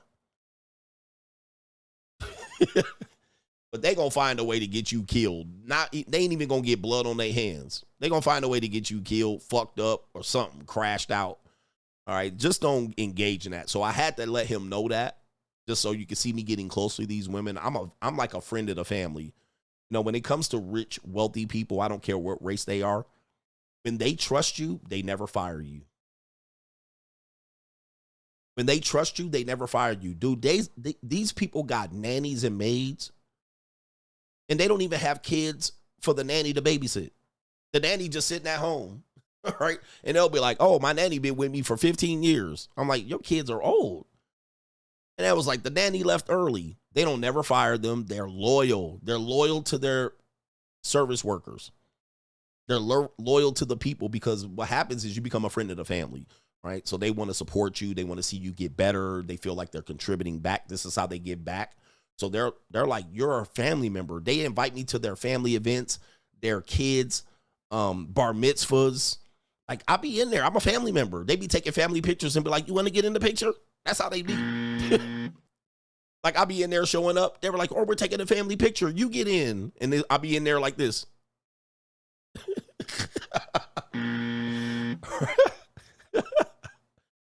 Right? But you do one thing that violates their trust. They like, get this nigga out of here, bro. Nah, bro. You out and move out the neighborhood too. You can't live in the zip code no more. All right? But they'll let you in the family fucking picture. They'll have you over for Thanksgiving, nigga, Christmas. They be like, pick up this new couch. I got a new one. And then they be like, bring a truck. They be out there. It is the wildest thing when you get on that other side. Yep, they take you on vacation. We going on vacation, nigga. You want to come? Or they be like, we got a vacation house in Montana. You can use it anytime you want. You be like, what? I can't even afford to get to Montana. But they were like, you can use it anytime you want, nigga. Just tell me and you can take your whole nigga family. Okay? You know how many of these families that I had, they be like, oh, we got a cabin in the woods. We got this here. We got a snow villa here. We got a villa in Turks and Caicos. They'll be like, go ahead. You can use it just let us know in advance and book it, and you can use it whenever you want. Take your whole nigga family and your mulatto ass kids. All right. They give you money. They give you birthday money and gifts. The best gifts. They give you furniture and bikes. Oh, my kids got new bikes. They got bikes last year. Here, you can take their last year bikes. We're going to give them bikes this year. You'd be like, what the fuck? So the thing is, when you start then fucking on these wives, you mess all that up. You cannot do that. And that's where dudes mess it up. I'm like, you got to be able to handle this responsibility because these wives are extra flirtatious. You know what I mean? They'll rub your back and kiss you, and they'll flirt with you, and they'll let you hang out, and they'll drink 5 glasses of wine in front of their husband, and they be rubbing on your leg right in front of them. And you're like, what am I supposed to do with this information? They'll let you stretch me out and stand over me and pull my leg back over my head. Like, and you just got to be like, I'm a professional here.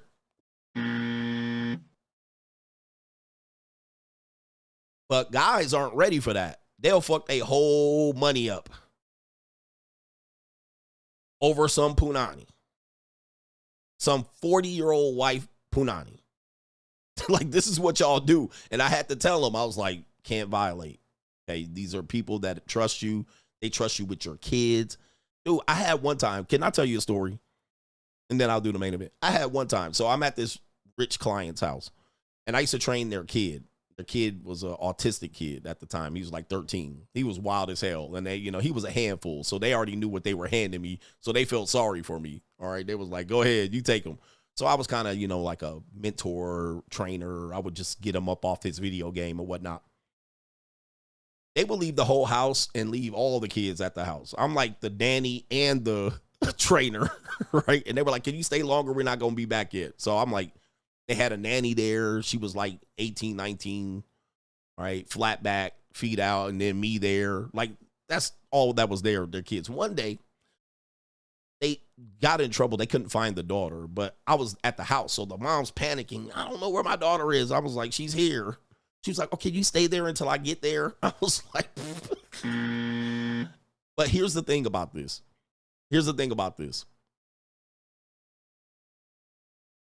If I ever said they owed me money, they wrote a check on the spot. On the spot. And I could be wrong with the math. I could be like, let's say, for instance, I charge 10 sessions. All right, every 10 sessions, you owe me $100 times 10. That's $1,000. All right, let's say I got the session 8. And I was like, damn, I need some money real quick. And I said, hey, can you leave me a check? Check will be right there. No questions asked. The wife will be like, oh, okay, yeah, I'll write a check. It'll be there. Dated, signed.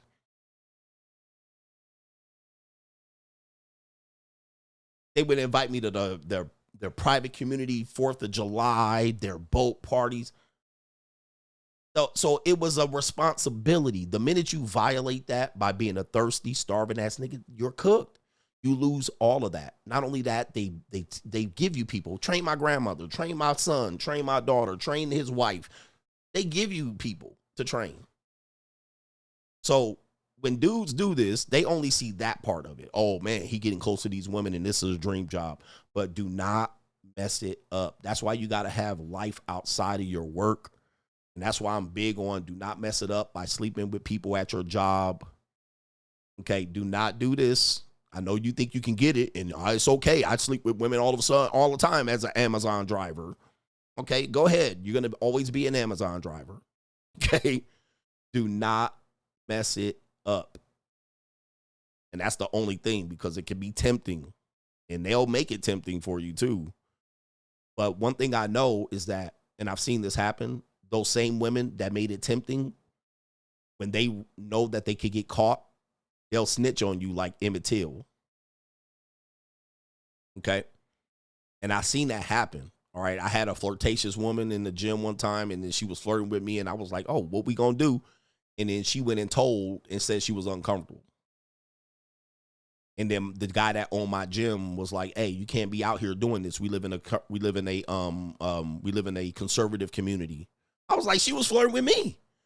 And then it was uncomfortable ever since. I stopped talking to her. I was like, I ain't never talking to her again. But she was always saying, ooh, and I'll do this and I'll do that. So I was like, what's up then? Let's take it on. And then she switched up on me like Emmett Till's the woman.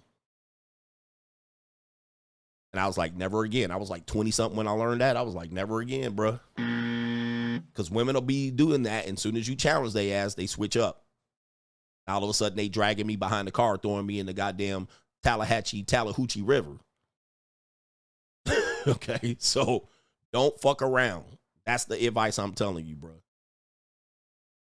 Shout out to our brother here, to Chile says, happy birthday, Emmett Smith. Shout out to you.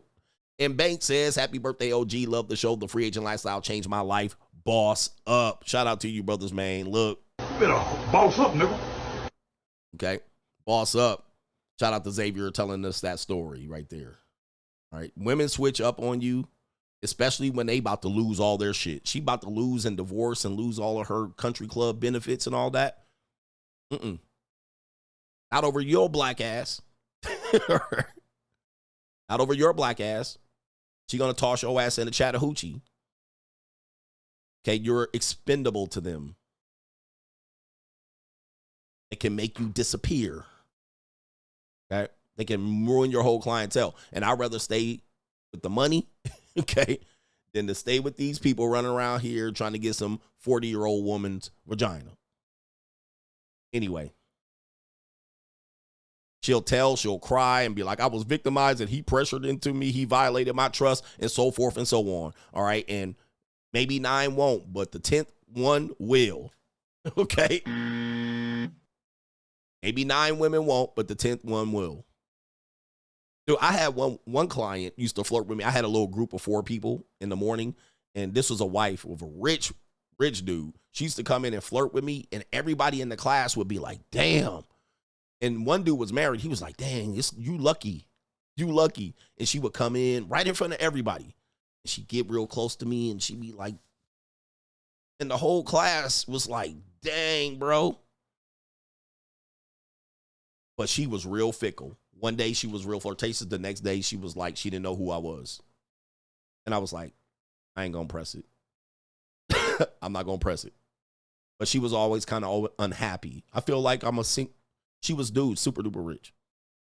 They were rich. They had a rich house. I used to go over their house. They'd have a Halloween party. I used to go over there, and she'd be like, I feel like a married single mother. He's never here. That's when I knew you can't make no woman happy. I was like, dude, they had the view all of the damn Pacific Ocean. All right. And she was not happy. I was like, and flirting with me. I was like, nah, bro. I could never, man. These women out here fickle in the motherfucker, bro. You ain't gonna catch me out here. I'm a free agent. I'm winning. Yeah, all she needed was some attention. That's all she needed. She didn't need the sex. She just wanted a little bit of attention and flirt back and make her feel good about herself and get some compliments, go back to her husband, and be rich and unhappy. All right, but what I wasn't gonna do is violate, because I was making some good money back then. $10K a month, all right, averaging $10K a month as a trainer in Newport Beach, California. All right, Newport Beach, California. Shout out to everybody. And this is why he'd be like, CGA be working for these white people. That's why he partial to white people. All right, when white people been paying you big money, all right, why the fuck you gonna fuck that up with some pro-black shit? Also, if you are pro-black, do not work for white people in this capacity. All right, you got to be a bootlicking Uncle Tom. When they start talking about politics, you just got to be like,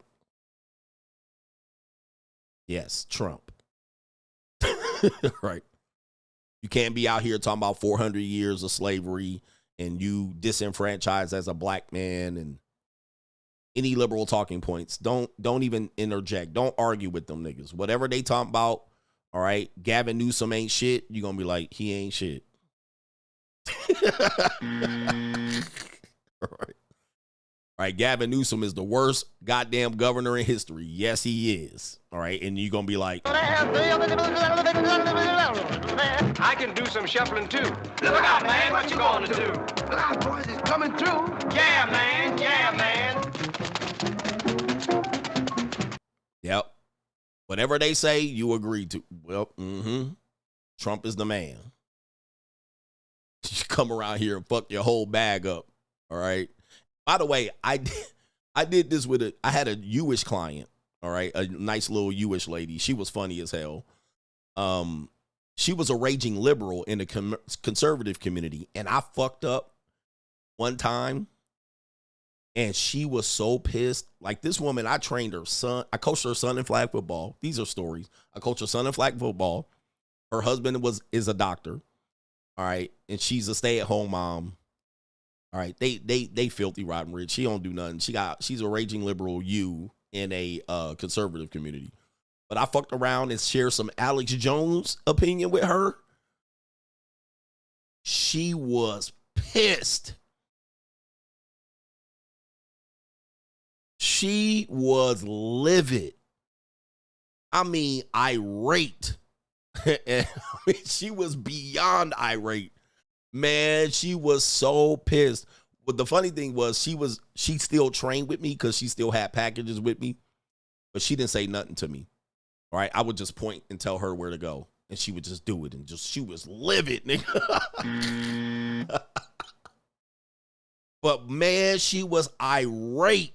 I mean, dude, she was pissed. And she was like, let me tell you something. I am beyond upset with you. All right. She was, I am beyond upset with you. Like, she could not. She was pissed. And she eventually got over it because I held frame. All right. And what I did was she came in a few sessions with this funky ass attitude and I didn't let it affect me. All right. So what happened was I kept training her professionally and I kept training her harder. All right. Meaning that I was giving her more weight and I was making, she was pissed, but I would just give her 50-pound dumbbells on the incline so she couldn't lift it.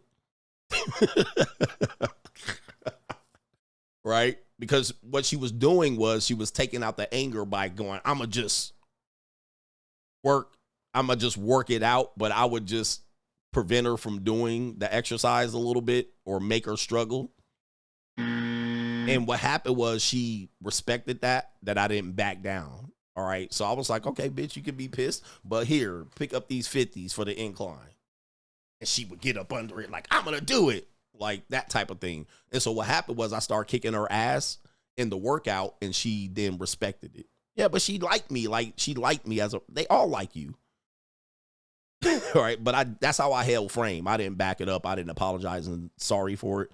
But I was just like, okay, all right, you going to act like that? Come to the gym. I'm going to bust your ass when you get in here because I got the power. And then what happened was she respected that I was pushing her like that and she started seeing results. So then it was like, okay, I cannot not train with him. I'm upset with him. But anyway, I just stopped having those conversations with her. And then we eventually broke it down, but it was like months later. She was like, please don't ever talk to me about that. Right?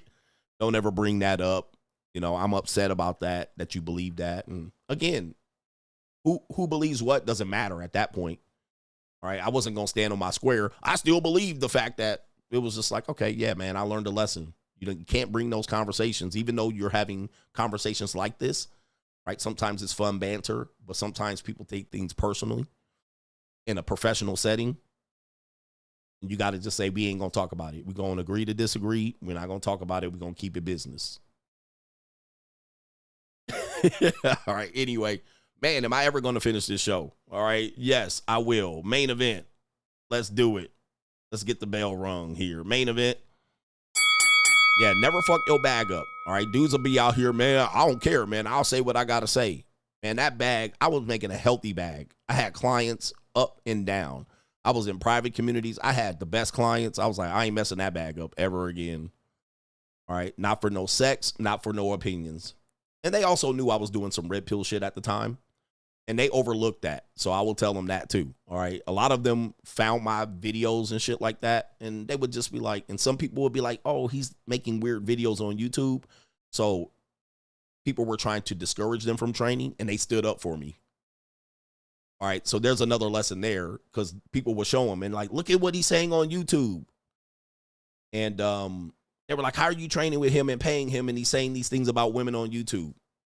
And they stood up for me. They was like, fuck. He's the best trainer. I trust him. I believe in him. So they stood up for me.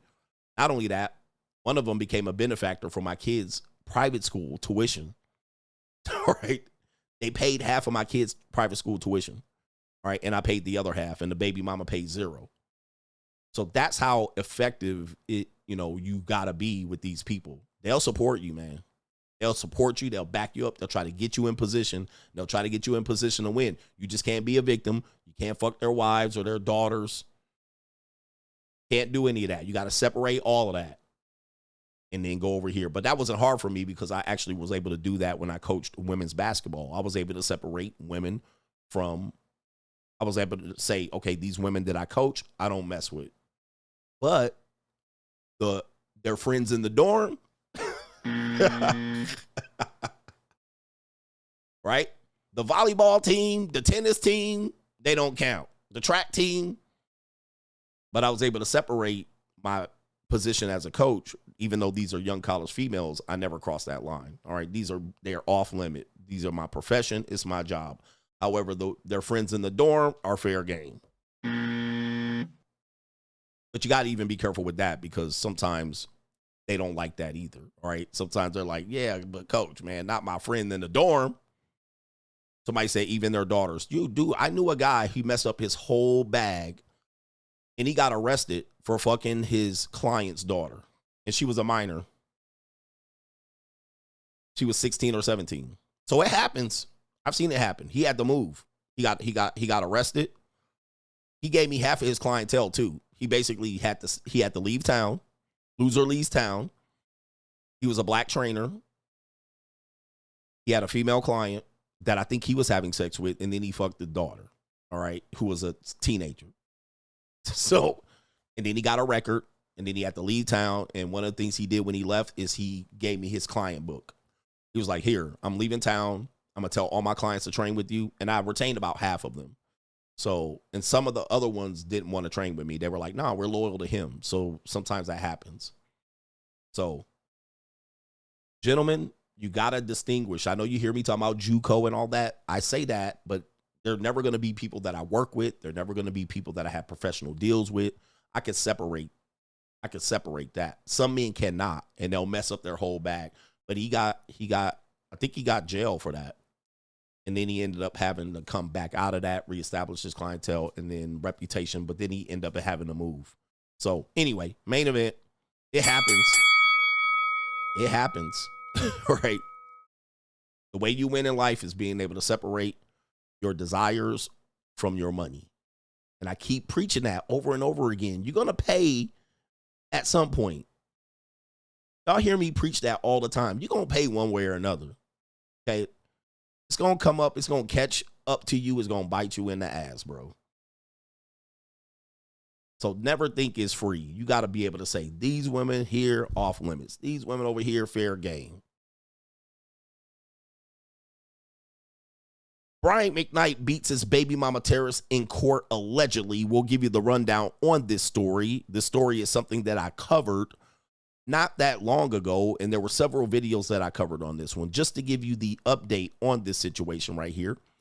Brian McKnight is an R&B singer, white people. All right, so for the white people listening to the show, this is Brian McKnight. Wait a minute, that's not Brian McKnight. This is Brian McKnight. Brian McKnight is an R&B singer. He's had some hit songs, mainly in probably the 2000s and so forth and so on. And he, like a lot of these singers, they become famous and they have to sing these songs that they made that were famous for the next 50 years. All right, it sucks to them and nobody cares about their new catalog. And he's been doing a lot of shows ever since then. Unfortunately, he's ruined his reputation got ruined because he had a black wife at one particular point. And the relationship soured, and she got primarily custody of the kids. And she was able to demonstrate that Brian McKnight is a deadbeat. He cheats on his wife, and he sleeps with white women and Asian women, and so forth and so on. All right, and he does. I actually played basketball against Brian McKnight some 20 years ago, and he had an Asian woman sitting on the sideline being his cheerleader. All right, so he ended up marrying a Hawaiian Asian woman, I believe. So it's kind of par for the course. Since he fell out with the wife has been saying that he's a deadbeat. And even then to the point where his kids kind of fell in line with the mother, which typically is something that we see happen with parental alienation. All right, so the kids, the boys, side with the mom. Brian McKnight feels isolated. He says, what the hell? And then he starts a new family, which is the masculine power. Right? Our power in masculinity is to be able to spread our seed and have as many kids as we possibly can.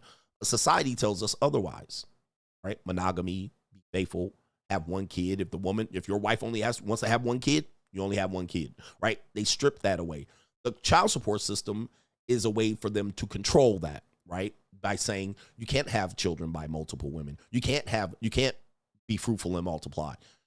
They have you under the faithful monogamy, and then the system is, hey, if you start a relationship with this woman and have kids, you got to take care of those kids before you start having kids with other women. Otherwise, we penalize you.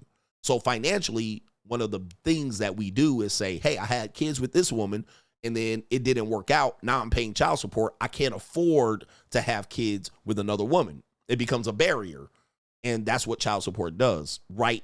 For right and for wrong, right? It's right. You should take care of your kids. You can't run away from them. But also, it becomes ill-advised financially to have kids with other women.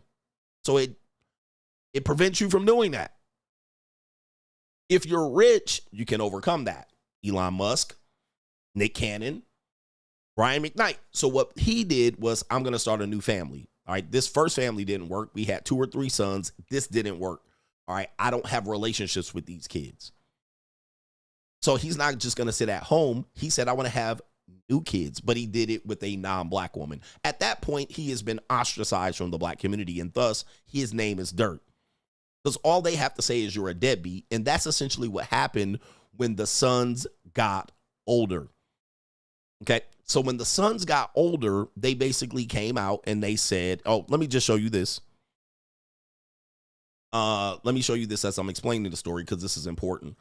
This is the new mom, wife, baby mama. And as you can see, she's a little Hawaiian Asian looking woman. And she had kids from a previous man, which, you know, if you're in your 40s and 50s, more than likely, if you're going to get remarried, you're not going to get married to a teenager or a woman in her 20s. It's going to be a woman similar age, and she's more than likely going to have kids. So not only is he a stepfather, he's also a father with this new woman. Okay, so there's a lot to unpack here as I get to the main event subject matter. So since she's non-black, that's more ammunition for the black community to turn against him, okay? To turn against him. Why are you not taking care of your black boys? Then when the boys got older, what they then said was, we just want a relationship with our father, Brian McKnight, who's a singer, but he doesn't want to have a relationship with us. Okay, so they were able to play the victim and say he hasn't been around for X amount of years. I think he also has a daughter that he got into a legal battle with. So his whole family with this woman has been completely torched. And he's been saying, I've been alienated against him. It's the baby mom. Now, the baby mom is throwing rocks and hiding hands. She's playing the, hey, I've just been a good woman and he ain't shit. And everybody believes it, right? Everybody can believe that. And of course, then when they see them he has a child by another woman, it's believable. Then it gets worse. It gets worse because the boys want a relationship with him. He doesn't want a relationship with them. He actually disowns them publicly. He basically says, I don't want anything to do with them. All right. This comes from trauma. They're all traumatized in this situation. And Brian McKnight's like, I got a new family. I'm going to move on. Then what happens is one of the boys' name is Brian McKnight Jr. He has a baby with this Asian Hawaiian woman, taking care of the stepkids, names the second kid, or names the kid with the Asian woman, Brian Jr. So, yes, he's disowned the boys from the black family. They're now grown. They want a relationship with dad. He said, fuck that shit. Has another child with another woman, names that kid Brian Jr. All right, so there's 2 Brian Jr.'s. I mean, that is a slap in the face. Okay. Now, I don't think they have the same last name. It could be possible that they have a different name, but he now names the other kid Brian Jr. Now, like, god damn. So that is essentially saying the previous family does not exist. All right. I've disowned them. I haven't a relationship with them. They made it hard for me. I pay my child support. The black community is shitting on this. They're poo-pooing on this. They don't want nothing to do with this. Brian McKnight Sr. name is dirt at this particular point. His name is dog doo-doo. So black women are up in arms. He cannot sell any tickets to concerts and so forth and so on. To further complicate things, one of the sons develops cancer. The son's name is Nico. He dies recently. Brian McKnight does not, even that doesn't sway him. Brian McKnight saying, it is what it is, nigga. Whatever. All right, you're not my son. I disowned you. Die slow. This is a heartless point of view To which then the baby mother, the original baby mother, says he didn't even show up when Nico was dying. All right. So this is where it gets worse for Brian McKnight. This is worst case scenario. Not only are you disowning them and not raising these black boys, the black boys want you to be their dad. He said, fuck them kids. And now Nico's, and he names the other kid Brian Jr. And now Nico is dying of cancer and he doesn't come in to help. Now, here's the problem with this. And this has been going on for years. So it culminated with the death of Nico. All right. He was in the hospital. Brian McKnight allegedly never visits Nico. As you can see, this is very, very, very heartless and, dare I say, ruthless way to deal with this. Very ruthless. All right. And so, as you can tell, judging from this article that was written a year ago, he got canceled for this. He got canceled for this. All right. So much so that it affected his bottom line. He had to cancel concerts due to this family controversy. Now, since we know about the court of public opinion, and we tell you guys all the time, when it comes to these stories, we don't hear the entire story, okay? Most of the time, it's the woman throwing rocks and hiding hands, all right? Sometimes the kids don't even understand the story. They don't have the entire details. We know that there's emotions involved and there's legalities involved. And then when the man tries to speak up, he just gets poo-pooed, all right? Nah. They're just going to say, just take care of your kids. Do the right thing. Be the bigger man, right? And so Brian McKnight says, I am not going to be the bigger man. Fuck that, bro. And he does look like CGA right there. Come on. Why everybody trying to look like CGA? All right, shout out to Brian McKnight right here with the baldy and the gray beard. New world order. So here's the thing. It says fans of R&B singer Brian McKnight are boycotting his concerts following his controversial remarks about his oldest biological child or children, who he has publicly disowned. McKnight, known for his hits in the 90s and the early 2000s, now prioritizes a new family, which involves or includes his current new wife, and their children, and her eldest children from a previous relationship. Now, they're also not saying in here that it's a non-black woman. That's important. Okay, that's important in the context of the conversation. It's a non-black woman. All right, I'm saying she's Asian, but I think she's Hawaiian. All right, by nationality, state, if you will, residence. But I don't know, what her nationality is. Just judging from the name, there's Brian Jr. But as you can see, she's Leilani McKnight. All right, but I don't see. I guess he legally changed his name to Brian, this Hawaiian name in the middle, McKnight Sr. So maybe he took her last name and combined it. All right. But the original son was Brian McKnight Jr. Okay. So you see that. So there is, Pacific Islander. I don't know what her background is. All right. I can't really tell. Oh, she Filipina? Man, shout out to the Filipinas, man. Filipinas taking over the world here. Shout out to the Filipinas. Where we at here? What kind of fuck you give me? I cook, I suck, I shut the fuck up. Okay, so now that we got that, the nuance, let's talk about this. Brian McKnight allegedly was having a silent battle, okay, which we didn't know about, but nor did people care about. The silent battle is he possibly might have had her in litigation the entire time because his bottom line was greatly being affected. Okay, so they're canceling concerts because of this. All right, she's throwing rocks and hiding hands. His reputation's being dragged. He's getting canceled. His money getting short. And guess what? He's like, somebody got to pay for this. Now, he didn't come out and tell everybody, I'm going to sue you. You're going to hear from my lawyer. But what we now know as of yesterday, Brian McKnight saying, I've been awarded $8.8 million in damages plus punitive damages following a verdict.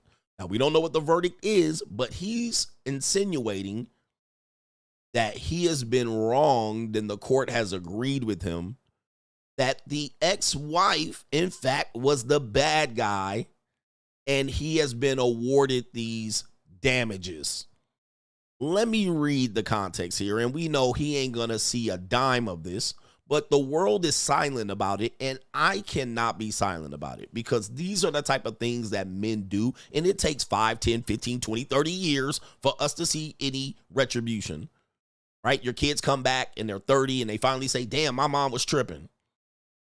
And then you're like, okay, now you got to fix the damage, and now you got to take care of this kid that's 25 and 30 and 35 and 40.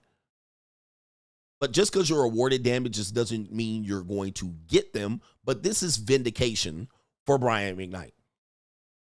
In my situation, I got the same thing where, you know, I fought for a battle of my custody of my son late.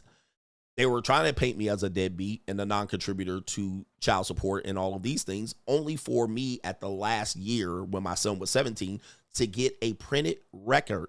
They did an investigation on the family to discuss and basically say, hey, the son wants to be a part of the dad's life. The dad wants to be a part of the son's life. He's not a deadbeat. All right. It's the mom keeping the son away from the dad. That's the vindication. You know, you don't need the money. You're not going to get the money. We know when you sue a woman, you're not getting the money. But what he wants to do and what the world is going to be silent about, except for me, is to demonstrate. This is what happens to men. We have to play the long game to get our retribution. And unfortunately, the relationship between the sons had been fractured. He had to see his son die and not be a part of it. Okay. He had to start a new family. And now he's now going to expose the mother. Let me just go ahead and show you. For men thinking it's about the money, you're wrong. It's not about the money. It's not about him getting the money. It's about him now being able to say, that bitch been lying. And sometimes as men, the world don't want to hear us during the process. They just say, just be a man. Just be there for your kids. Take care of your responsibilities. Don't be a deadbeat. But at the end of the day, it wasn't you the entire time. Let me play this. This is Brian McKnight here, smoking a cigar. And this is what he has to say. It's been a long journey getting to this day, October 16th, 2025. But we are here in the English countryside, about an hour and a half outside of London. And the verdict is in. We've been quiet, listening to liars continue to lie and keeping to ourselves, living and loving our life, as we said, leaving everything in God's hands and letting our lawyer do the talking. But according to the courts, trying to ruin my name and trying to bring harm to my family in a book filled with lies equals $8.8 million. And this is just the beginning, because anyone and everyone that helped promote these lies will hear from my lawyer in the days to come. No weapon formed against us shall prosper. That from my voicemail is the voice of a liar. All right. So there must have been a book. All right. I don't know who wrote the book. I don't know if it was the ex-wife writing the book or somebody writing on the behalf of the ex-wife. All right. So forth and so on. All right. And if he was named in the book, which I've been very, very conscious of doing this, because you'd be like, CGA, you talk about your ex-wife. I've never named her by name. I've never showed you a picture. Okay. The person doesn't exist as far as you're concerned. She's just the next wife. And I've been conscious of this because a lot of you guys been like, why he never show a picture of her? Bro, I'm talking about her I'm talking about her in a certain way. You don't show a picture, video, and name this person. Okay, you don't do this. All right? Not trying to hide her. You just don't do stuff like this. All right, unless they are on video doing something criminal, then you can put them up there. But if you're just telling stories about an individual and you name them and you put their picture up, you're okay. You can have yourself liable. In this situation, yeah, she's a fictional character as far as we're concerned to tell the story. So here you go right here. Let's listen to the voicemail of what the person that we know is supposed to be the deadbeat here tells the world. Do not text Nico again. Do not call Nico again. Leilani, if you are also checking these messages, that goes for you as well.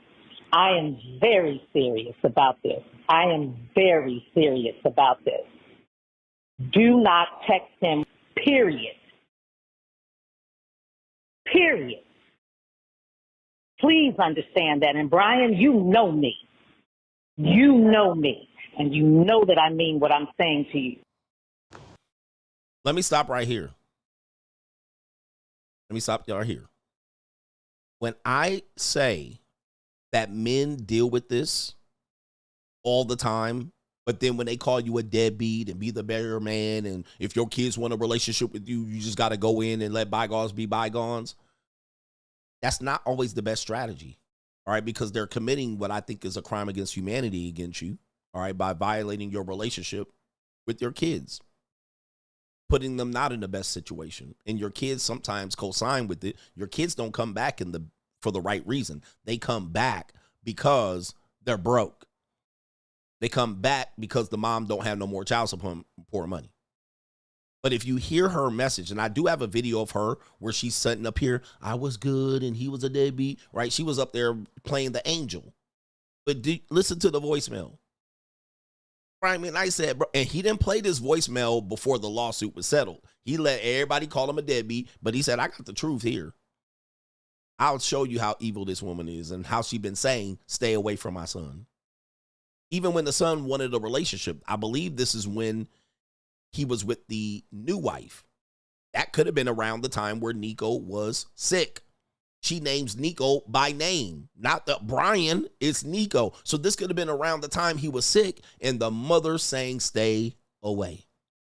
Do not text, do not call. Even targeting Leilani, who's the new non-black wife, you don't call either if you're listening. So when Brian's saying, hey, I tried, I've been trying, but guess what? They're putting up these barriers. You guys know when your kid comes back, the mother also comes back too. You guys realize that too. Especially then when you're dealing with a lawsuit, hospital, graduation, college. When your kid says, I want to be back, I want to hang out with you, guess who you also get back? The mother, the baby mama terrorist being there. And sometimes the kid is being used as a pawn so the baby mama terrorist can get in there and get information about you and fuck you over. So he knows that. But he just had to stay silent and be like, I guess I'm a deadbeat. I'm going to be the asshole. But he got his vindication on this situation here. He got his vindication. He was like, yep. All right, nah. All right, the ex-wife trying to get back in. Well, you know, we could have been a wonderful family after all these years. Nah, get away. Remember when Deion Sanders walked away? Let me pull that up. All right, that's funny here. Deion Sanders and Pilar. Pilar senior night. Let's see if we can pull this up. Let's see if we can get the video. Because Deion Sanders knew. Here we go right here. We do have the video right here. Deion Sanders like, nah, stay the fuck away. But Deion Sanders was able to get custody from his wife when they were minors. All right, here we go. So this is in right senior night, and there's the mom walking up. Let's see what Deion does. Mom's walking up facing the boys. This is the handoff. Let's see what Deion Sanders does here. Out of there. Quickly. I thought he had turf toe. That's why the nigga had to get his toe chopped off right here. All right, how fast he done dipped out of there.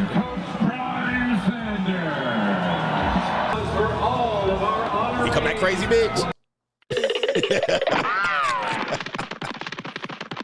All right.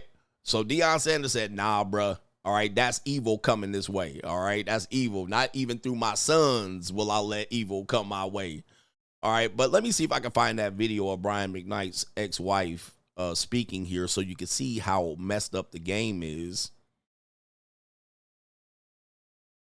Speaks. See if we can find that video. Yeah, she has a book. So she wrote a book in 2025 and he promptly sued her ass. All right. So yeah, he wasn't playing. We do have a video of oh, this is on Tasha K, so I can't play that. Yeah, the ex-wife here. Let's see here. Okay, so this is her right here. The ex-wife coming up on the screen right here. Let's see right here. Julia McKnight discusses communicating with ex-Brian during son's illness. I did receive out of the blue a text from him about a year ago when our son Nico was, going through his healing process. So I did get a very, very, very negative text from him during that process. And I'm glad you asked that because then I can address, he made a comment where he hasn't contacted our son because I left a very, he didn't say harsh, very aggressive voicemail.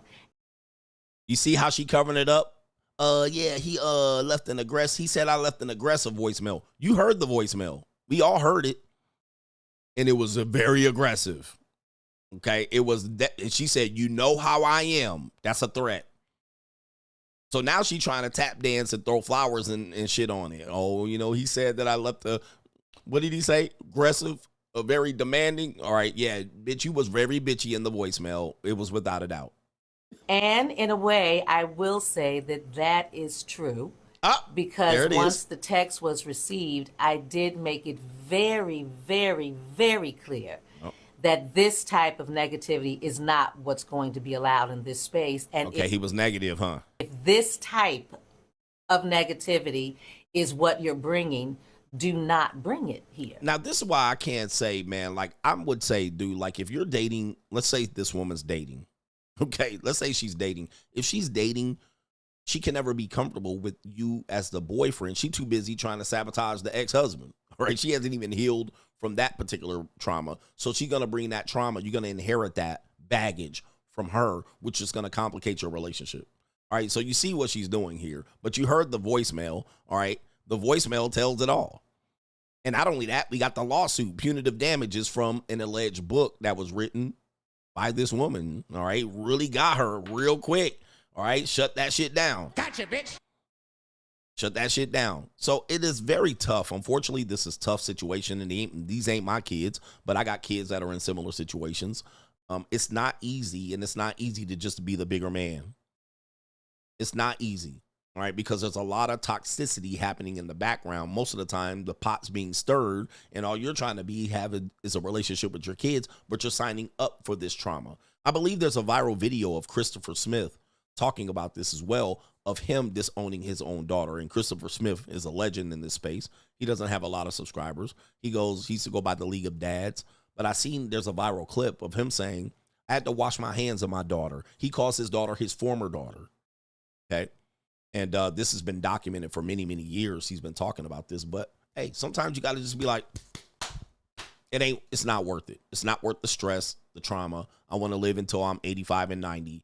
I'm not going to let this woman, you know, you got to think, Brian McKnight and this ex-wife is 50, right there in their 50s. When I tell you the free agent lifestyle is the recipe, why is Brian McKnight, why are you fighting over kids that are grown in your 50s? Right? Like, you don't want these things. People want to move on with life. This woman has not moved on with her life. Okay? You can tell. And I'm gonna say this one more time. When you have marriage, divorce, or kids with a woman, this is payment. You know why? You can never divorce this woman. I don't care what you do in the laws, in the courts. You never divorce them. You can divorce them on paper, but there's never a divorce, meaning that you're gonna see your kids through your ex high school graduation, driver's license, first car, first relationship, first marriage, their first kid, you know, in sickness, right? Your kids get sick. In this case, nobody anticipated Nico's health to fall to the point where he dies and traumatize them even further. But now your kid's sick and now they need treatment and care and recovery and hospice. There's no divorce. I don't believe there's divorce. Okay, when there's kids. So, you know, guys got to take these things really not lightly. They're really heavy. This is why the free agent lifestyle was a big deal for me, because I could say, hey, at some particular point, I will be truly free.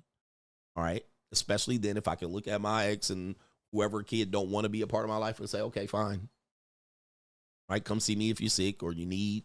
All right, but until then, catch up with me. All right. There ain't no reason for me to stress my motherfucking self out, because the kids took on the mantle of the mom. And that way the mom continue instigate in my life forever. Okay, you're not going to instigate in my life forever, just like this woman right here. Like, they're in their mid-50s still fucking around and trying to get revenge on each other and suing each other. I promise myself as a free agent, I will never engage in that. Right? It is what it is, motherfucker. My life goes on. So, because these women tend to, when they get older, not able to move on. All right. And then, you know, when you have kids with them, they continue to then be vindictive towards you, even when the kids are adults. All right. And they'll use the kids to continue to get, you know, get that one up on you. So shout out to Brian McKnight. Congratulations on this one. I'm glad I was able to cover that. And hopefully more media outlets will cover it. But I'm going to guarantee they won't. All right. They're going to sweep this under the rug. They're going to let it go, turn the other cheek. And the narrative will still be that he should have been the bigger man and he's a deadbeat. Okay. Let me get through the super chats. Thank you for the communications here. What do we got here? Shout out to our man. You guys have been very, very helpful here. All right, I got to scroll all the way down here. Shout out to Ashley Davis, man. Happy birthday, CGA. I could never thank you enough. That is a sponsorship. Shout out to you, longtime supporter, Eric Scott Sermon. Shout out to Eric Scott Sermon. Joshua Moon, happy birthday, coach. And to all the brothers attending Las Vegas party, salute. And y'all some VIP niggies. He says, Coach saved me from marrying a single mom of 3. Congratulations. Shout out to Kirby. Happy birthday, Coach. I'm going to go through these quickly because I'm way behind. Shout out to William C. for the birthday gift. And Sid Thompson, appreciate you, Coach. That's a co-sponsorship. These are my birthday gifts. I'm ready. All right. Teddy P. Happy birthday, Coach. Fuck the haters and live up this weekend. That's a sponsorship. Shout out to Preston. He says, Christian girls suck dick the best. And he says, no man qualifies, but the pussy stays active. This is true. All right. We know that for a fact. Shout out to the 80-20 rule. Maurice C. says, I appreciate your info. Happy birthday, Coach. Antonio on Cash App says, happy birthday, Coach. No government name says the same thing, with Harden saying, happy birthday, CGA. My birthday's on Sunday. Kenny Dwayne says, happy birthday, Coach. Remember when Kobe did a song with Brian McKnight? I do. All right. Shout out to them back in the day. Rest in peace to Kobe. And Nico, Sheldon CPR says, baby mama wants sex from me, but has me on child support. No. Guys, if a woman has you on child support, this is war. All right. Now, this is not a popular opinion, but none of my opinions are really popular. This is a lawsuit. All right, she has filed suit against you, or the state has filed suit against you in the name of the mother, who's going to be in the name of the children through the mother. My opinion is that if they have a lawsuit, would you fuck somebody that had a lawsuit against you? No. All right. And don't fuck around and have another baby on her. All right. Because she's going to fuck around and sue your ass again. All right. No. Dude, is sex that hard for y'all to get? You realize y'all can pay $200 and fuck almost any woman on the planet Earth. It's like 200 crispy ass bucks. You can fuck 90% of women willing to fuck you for $200. It's not that hard, guys. But y'all will fuck women suing you, ex-baby mamas, fat bitches for free. Pussy's not that hard. And one of the reasons I keep promoting the JUCO is to get you to understand pussy available out here, niggas. Stop throwing your life away over some pussy. Stop making bad deals and concessions and shit and begging and reneging and asking for some sloppy ass box.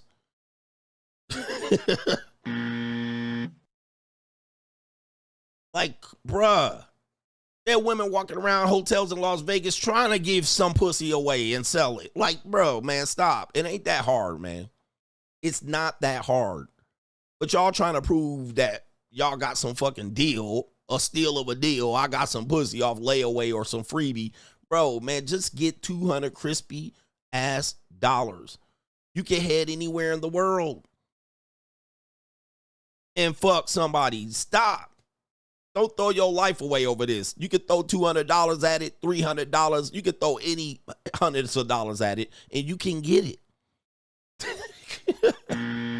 Yeah, that's what I understand. Dudes be like, I'm an incel and I can't do. Man, dude, you got $200. You can get your meat fixed out here, nigga.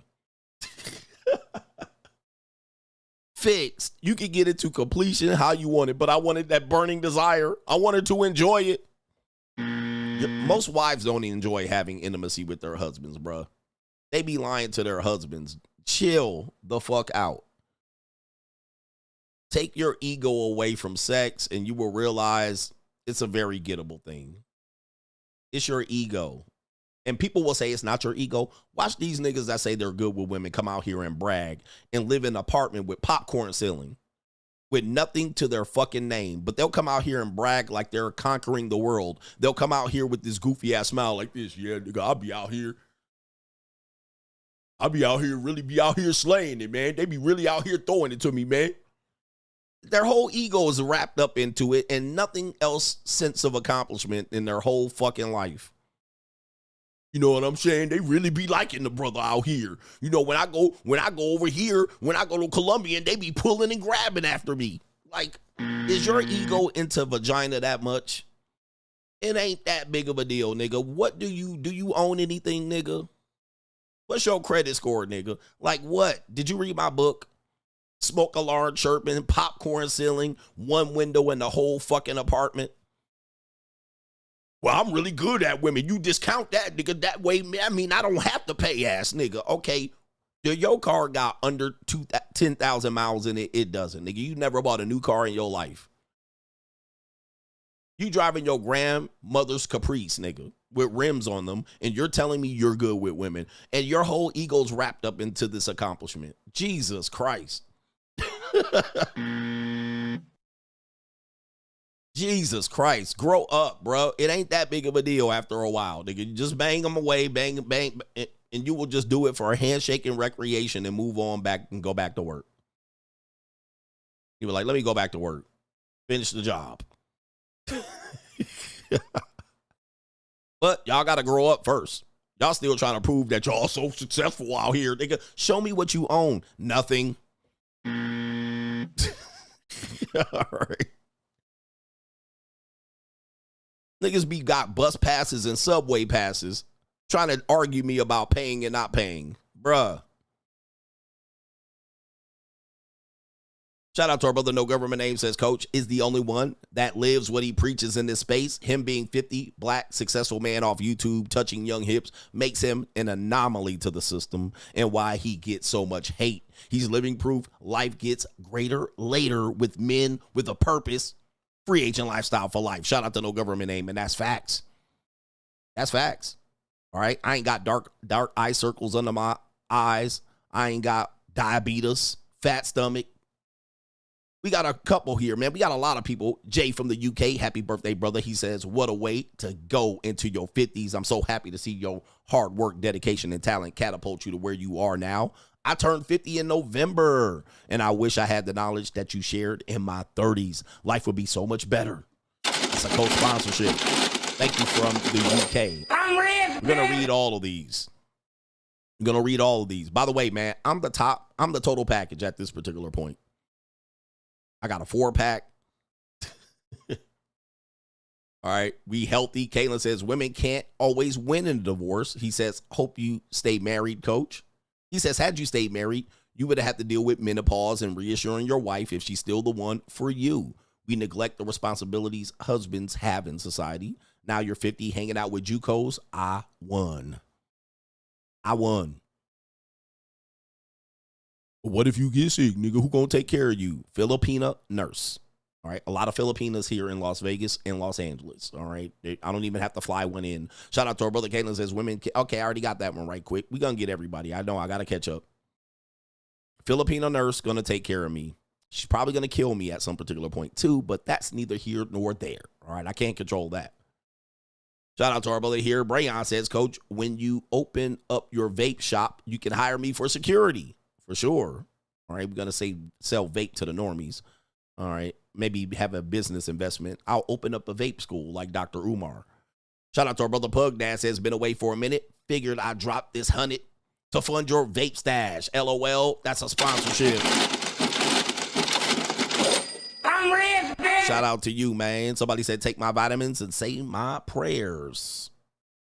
I'm going to be taking my TRT and steroids here soon. It's going to be bad.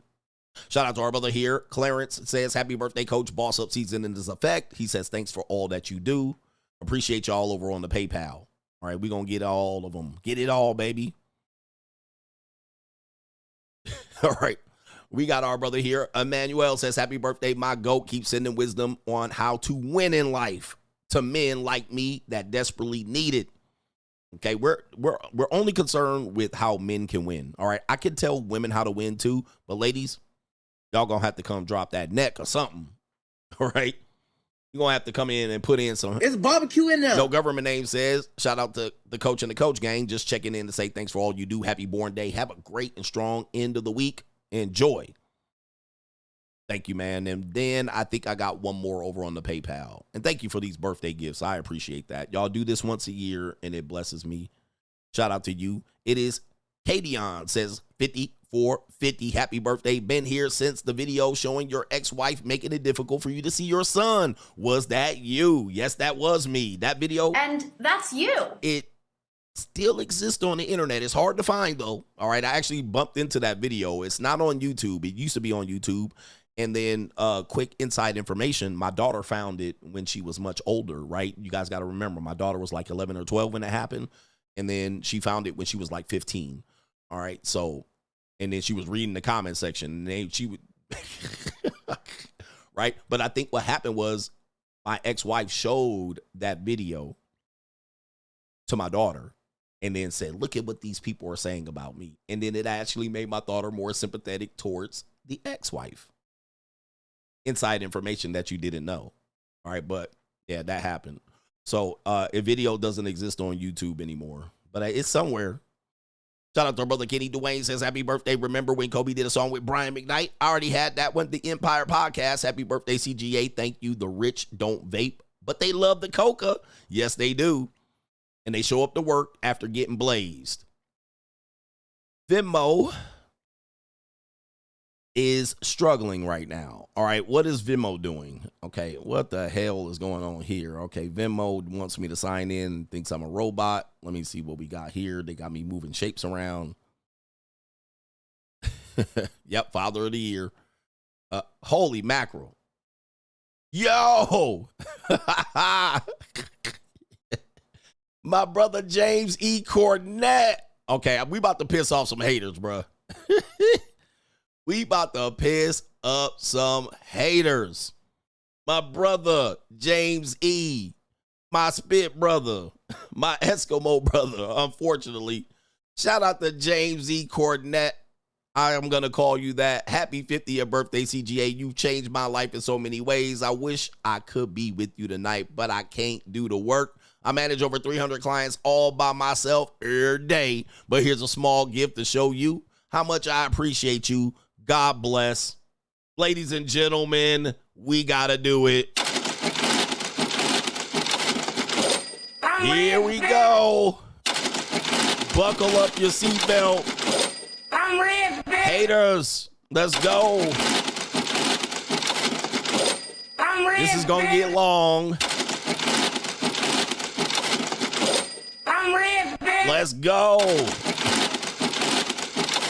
Shout out to you.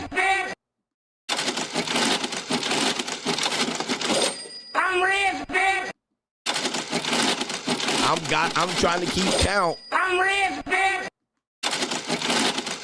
I might do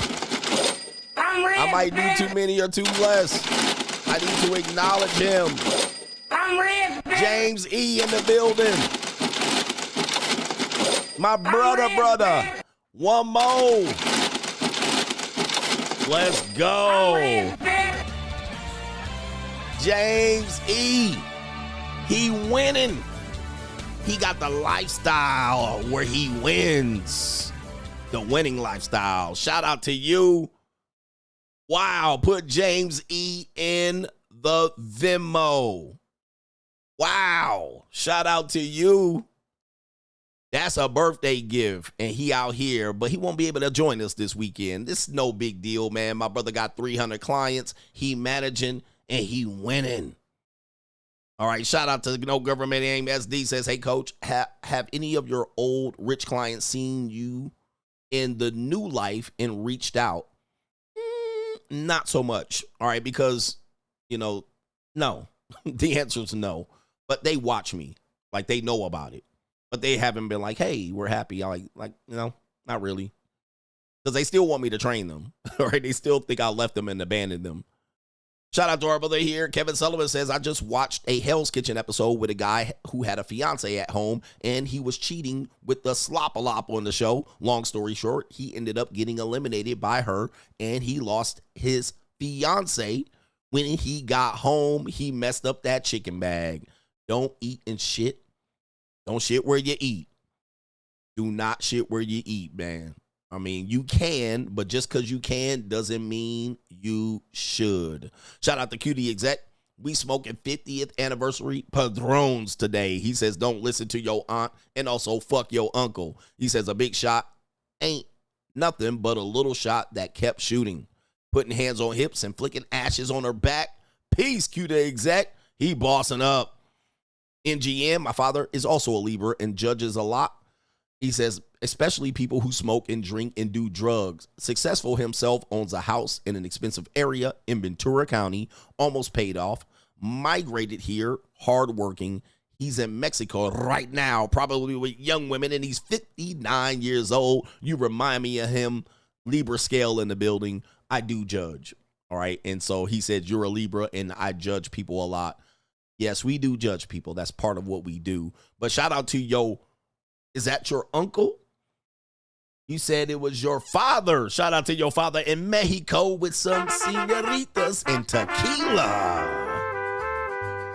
Señoritas and tequila go hand in hand.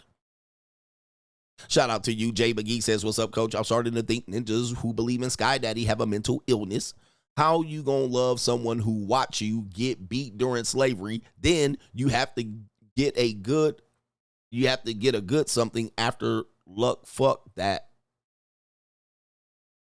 You have to get a good something afterlife. Oh, you get a good afterlife after you get beat during slavery. He says, fuck that. I'm gonna get mine. Better boss up.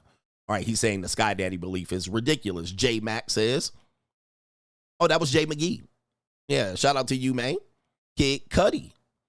He says, what's your opinion on men taking PrEP, HIV PrEP medicine? Would you take it? I'm scared to take it, but it seems like it has HIV in it.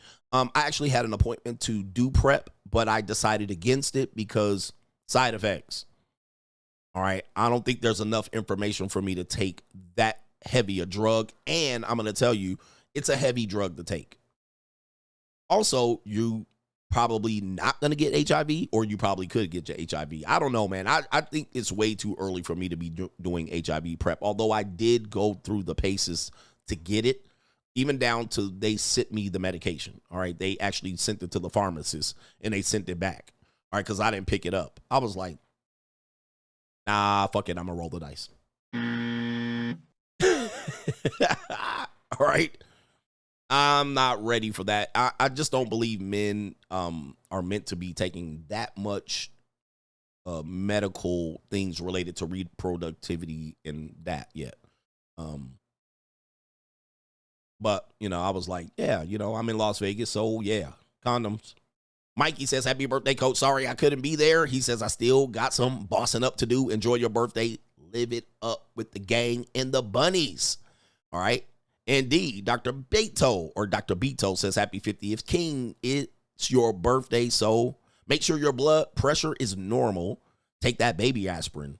All right. I do take that baby aspirin. He says, we want you around for a long time, and it's going to get better from here. GOAT. Thank you, Dr. Beto. I actually met you in person. Very nice gentleman. Shout out to Luciano, says best edutainment on earth. Happy birthday, coach. Here's to the big 50. That's a sponsorship. Shout out to you brothers, man. My man said don't get Shannon Sharp. That's all I got to do is not get Shannon Sharp. All right. That's like that's it. Like, that's the only obstacle in life at this particular point. Right? Don't get Shannon Sharp. And don't get HIV. I mean, anything else in herpes. Don't die early, right? I stopped riding motorcycles, right? Or at least crotch rockets, right? My motorcycles are in my garage. I'm like, what the fuck am I going to do with these things? You know what I mean? Like, I'm not going to take the risk. What's to take the risk? Because that one guy, Simon Cowell, didn't he get into a motorcycle accident? Fuck this shit up. Let me see here. Simon Cowell. He was the guy on the show. Yeah, Simon Cowell, 62 years old. August 2020, he broke his back while testing a high-powered electrical motorcycle at his home in Malibu, requiring 6-hour surgery and a metal rod in his back. He had a second motorcycle accident in 2022, resulting in a broken arm and an injury from falling off an e-bike. All right, so he had an e-bike, electrical motorcycle, and now the nigga be walking crooked, just like that. All right, now he walking crooked. He was doing a wheelie on an electrical motorcycle and lost control when the throttle was too powerful. Yep. So, and then he fucked himself up on the e-bike, which I do have, but he wasn't wearing a helmet. So he fucked this whole shit up. All right, so that fast, bruh. And then they had him on the e-bike again, not wearing a helmet, and they was like, bruh, you crazy? And I had a story of a guy. He was a father, and the wife was a stay-at-home mom, and they had daughters. And the dad died. I think he was on a e-bike or a skateboard, fell trying to do an ollie or a wheelie and hit his head and died. And it was like, whoa. All right, messed up the whole thing. So this is another reason why, yeah, women will be like, I ain't never doing that. But it messed up the whole thing because he was the breadwinner. Got on a bike, got on a skateboard or a bike, slipped, hit his head, dead. So life is precious, man. Shout out to Cali West says, salute the CGA, a.k.a. 50 Cent, for making a half century. Please bring more boss shit for 2025 and 2026. You heard me. He says, thank you for all that you do. It's Free Agent Lifestyle for Life. Shout out to Cali West Miami. Go subscribe to his channel. YouTube Trash Talker says, happy birthday, no rings. Stay free. We here. All right, damn. We still got people here. All right, we still got people here. Shout out to Rodney. He says, you ain't lying, coach. I spent many weekends in a loner cabin in Gatlinburg, Tennessee, courtesy of my white friends. All right, make white friends, man. If you're a pro-black, I encourage you to get rid of your pro-blackness. It's a crutch. All right, it doesn't mean you don't have to. Doesn't mean you have to hate black people, but hating white people. It's too many white people here, nigga. All right, and they own too much shit, fun shit, snowmobiles, jet skis, boats. All right, cabins in the woods, summer vacation homes in the Hamptons. Like, it's too fucked up to be hating white people and being too pro-black. You miss out on too much shit. Make some white friends and be cool with them. They'll let you do everything. Fuck they wives and all that right in front of them. I mean, like, they super cool.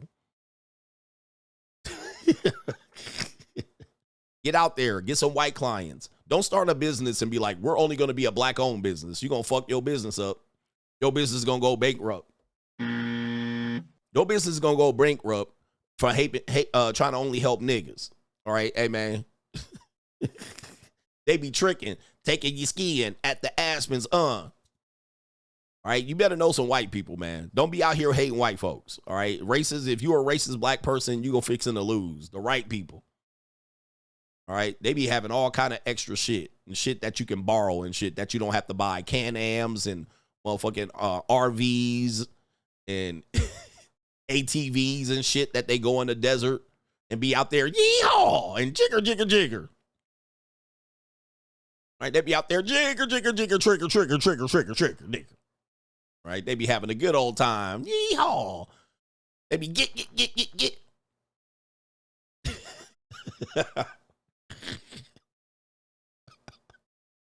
All right, black men, young black men, listen to me, man. Don't hate white people, bro. All right, it's a scam.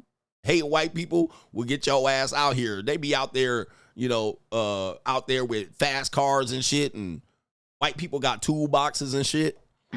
White people got a big ass toolbox in their garage full of tools. You can be like, can I borrow that fucking socket wrench real quick? All right, while y'all niggas got one Phillip head screwdriver and a butter knife. All right, as tools. Yep, they got all kind of guns. We about to do this. They got guns with stands on them and shit. They got all kind of shit. They just be spending money on shit, and you don't have to buy nothing. All right, anyway. Hey, man, please, bruh.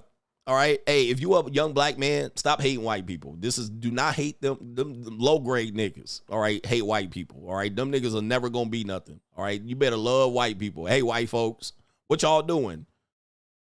They got pools in their backyard and shit. They be like, come over and use the pool. I had a white person. They say, anytime you want, just come over and use the pool. You're like, what? Like wild shit. They like to share their shit. White people love to share their shit with niggas. Especially no pro-black ass niggas. They like to share.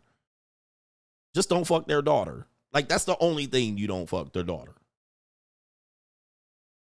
You fuck their daughter, you're going to fuck it all up. All right? Even if your daughter flirt with you and shit. Don't be like, now, Miss Ellie Mae. Now, you know it ain't appropriate, Miss Ellie Mae. Ellie Mae. And she be like, don't worry about it. We can smoke reefer and fuck each other. Now, Miss Ellie Mae. Now, you know good and damn well Mr. Johnson ain't gonna go for that. If he catch me in here digging out your guts. Right? And love Mexicans too, man. If Mexicans got shit that they bought used or in a pick-em part store and fixed it up to work. All right. Now you might die doing it, but they could take a whole fucking napkin and a raft and get from Mexico to Orange County. All right. So like your Mexicans, make friends with Mexicans. All right. Even Mexicans with tattoo tears on their eyes. These are some innovative people, man. Mexicans do shit that you be like, this shit ain't gonna work. Mexicans that have you flying a plane with 2 fans from the home store. A fan and a leaf blower. Mexicans that have you in the air. All right. I don't know how they do this shit, but Mexicans are super innovative with a toolbox and a whole 6-pack of Modelos. I don't know how they do shit, but Mexicans are innovative like a motherfucker. All right. They will make some shit work. All right. It'll be 18 people living in one house and 6 people riding in the car, but they make shit work, man. With a couple beans and some tortillas. They will make life a whole party. They'll have a fiesta and a siesta with a can of beans and tortillas and some carne asada. It'll be a party, nigga. Having a party. Make friends with your Mexicans, man. All right, your transmission to go out, an old 60-year-old nigga will be under a 60-year-old Mexican will be under your car with a pack of Modelos, going to work, fix your whole transmission. All you got to do is go to the AutoZone and pick the parts up. And he'll be out there in the freezing cold with his fat 4'7" wife with a gun. All right, watching him fix it. She'll be out there wiping the sweat off his eyebrows. And he'll fix your whole transmission right there on a slanted, sloped parking garage. Nigga, they... Yeah. He like, yeah, I can do that. I fix those for work. He'll do it on his off day. I ain't got nothing else to do. Yep, give him $100. Hey, man, when my landscapers come over, I give them $80 and I let them raid my beer refrigerator in the garage. Y'all want some beer? And he be like, I can't turn down beer. I'll be having Modelos and Coronas on deck for my landscapers. I can pay them half in cash, half in beers. All right. All right. All right. Anyway. Carter says, happy birthday, coach. Thank you for all the wisdom and game you give us. Enjoy your weekend, my ninja. Shout out to SH says, looking sharp with the glasses, coach. Shout out to you. That's a co-sponsorship. We hit here. I'm ready. All right. Stop being racist, y'all. My biggest advice for men, don't be racist. All right. It's a waste of your time. And actually, I wrote about this in the Free Agent Lifestyle. Do not be racist. All right. And that goes for any people. Whatever race you are, open your mind and stop being racist against people. All right. Because it ain't going to help you. Brown, speaking of Mexicans. Brown 310 says, happy birthday to my favorite African American out here. I'm still listening daily, still on locals, and still on the money mindset, trying to boss up. Shout out to Brown 310. DMW, no government name, Brian McKnight said, fuck them kids and made a new Brian Jr. and other kids better than the first ones. He says right here, he'll win in the long run. Keep speaking for men abused by their baby mama terrorists. Party it up this weekend. Yes, indeed. Shout out to you. Iggy G says it's party time in Vegas, celebrating the great ones. Half a cent, half a C. For the win, shout out to Iggy. He's ready to go. We partying in Vegas. All right, we partying in Vegas. Shout out to Kevin W. Said, here's the 50 more years of JUCO slang, traveling, and Porsche driving. Yes, I'm always going to be with no woman seriously over 29, 31. Shout out to our brother Hombre Lobo. Says, happy birthday, coach. Much love.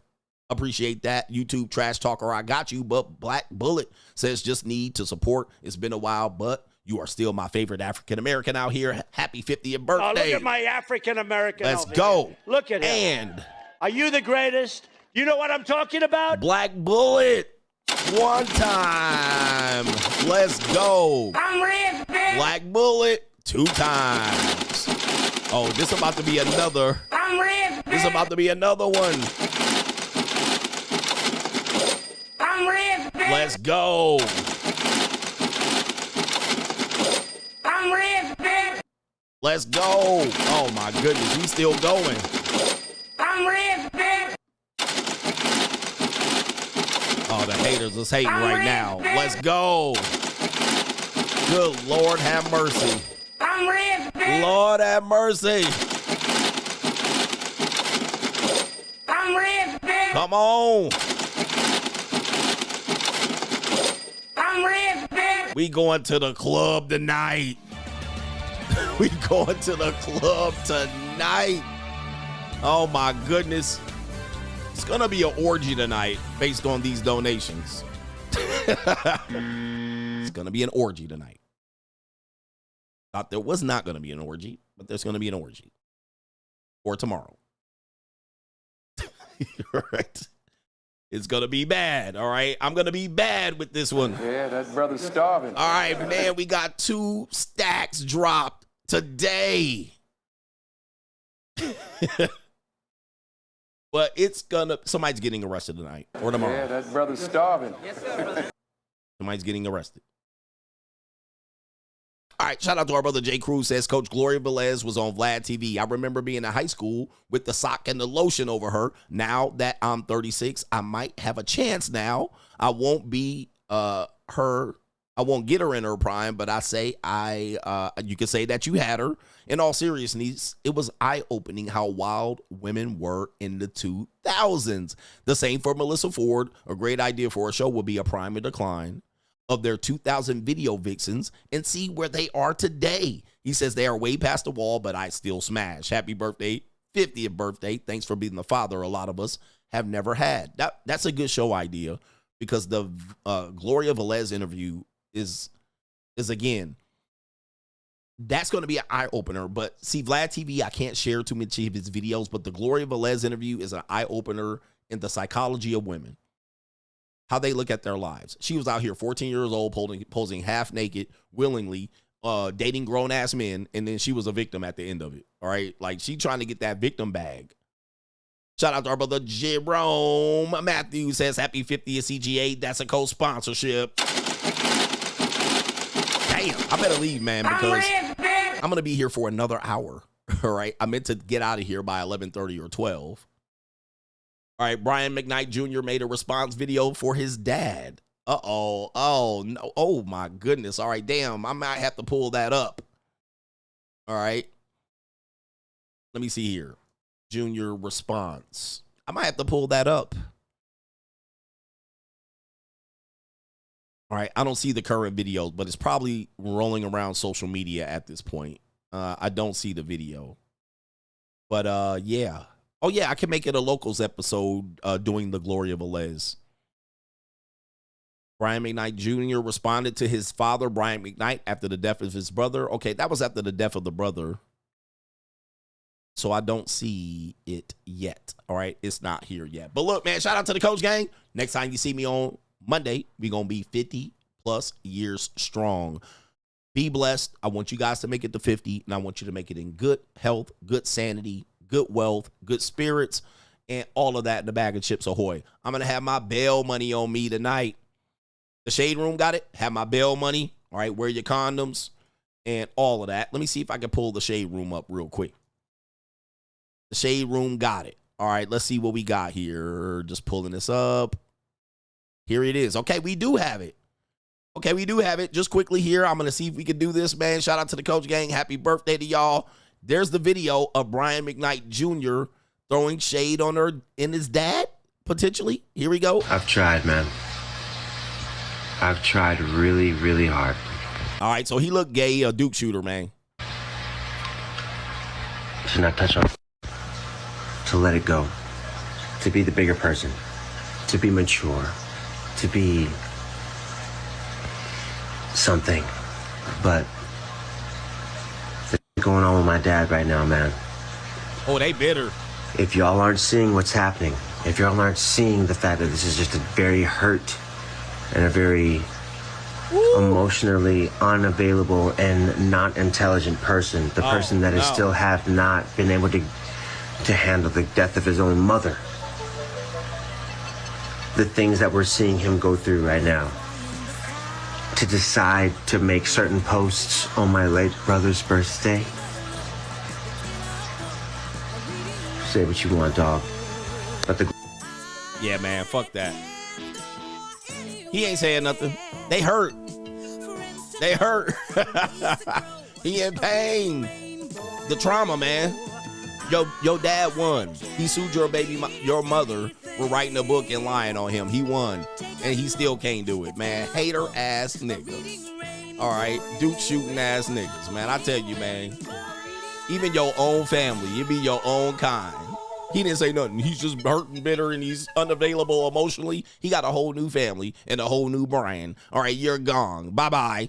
All right, go Duke shoot somewhere else. Shout out to the Coach Gang. We out. Peace.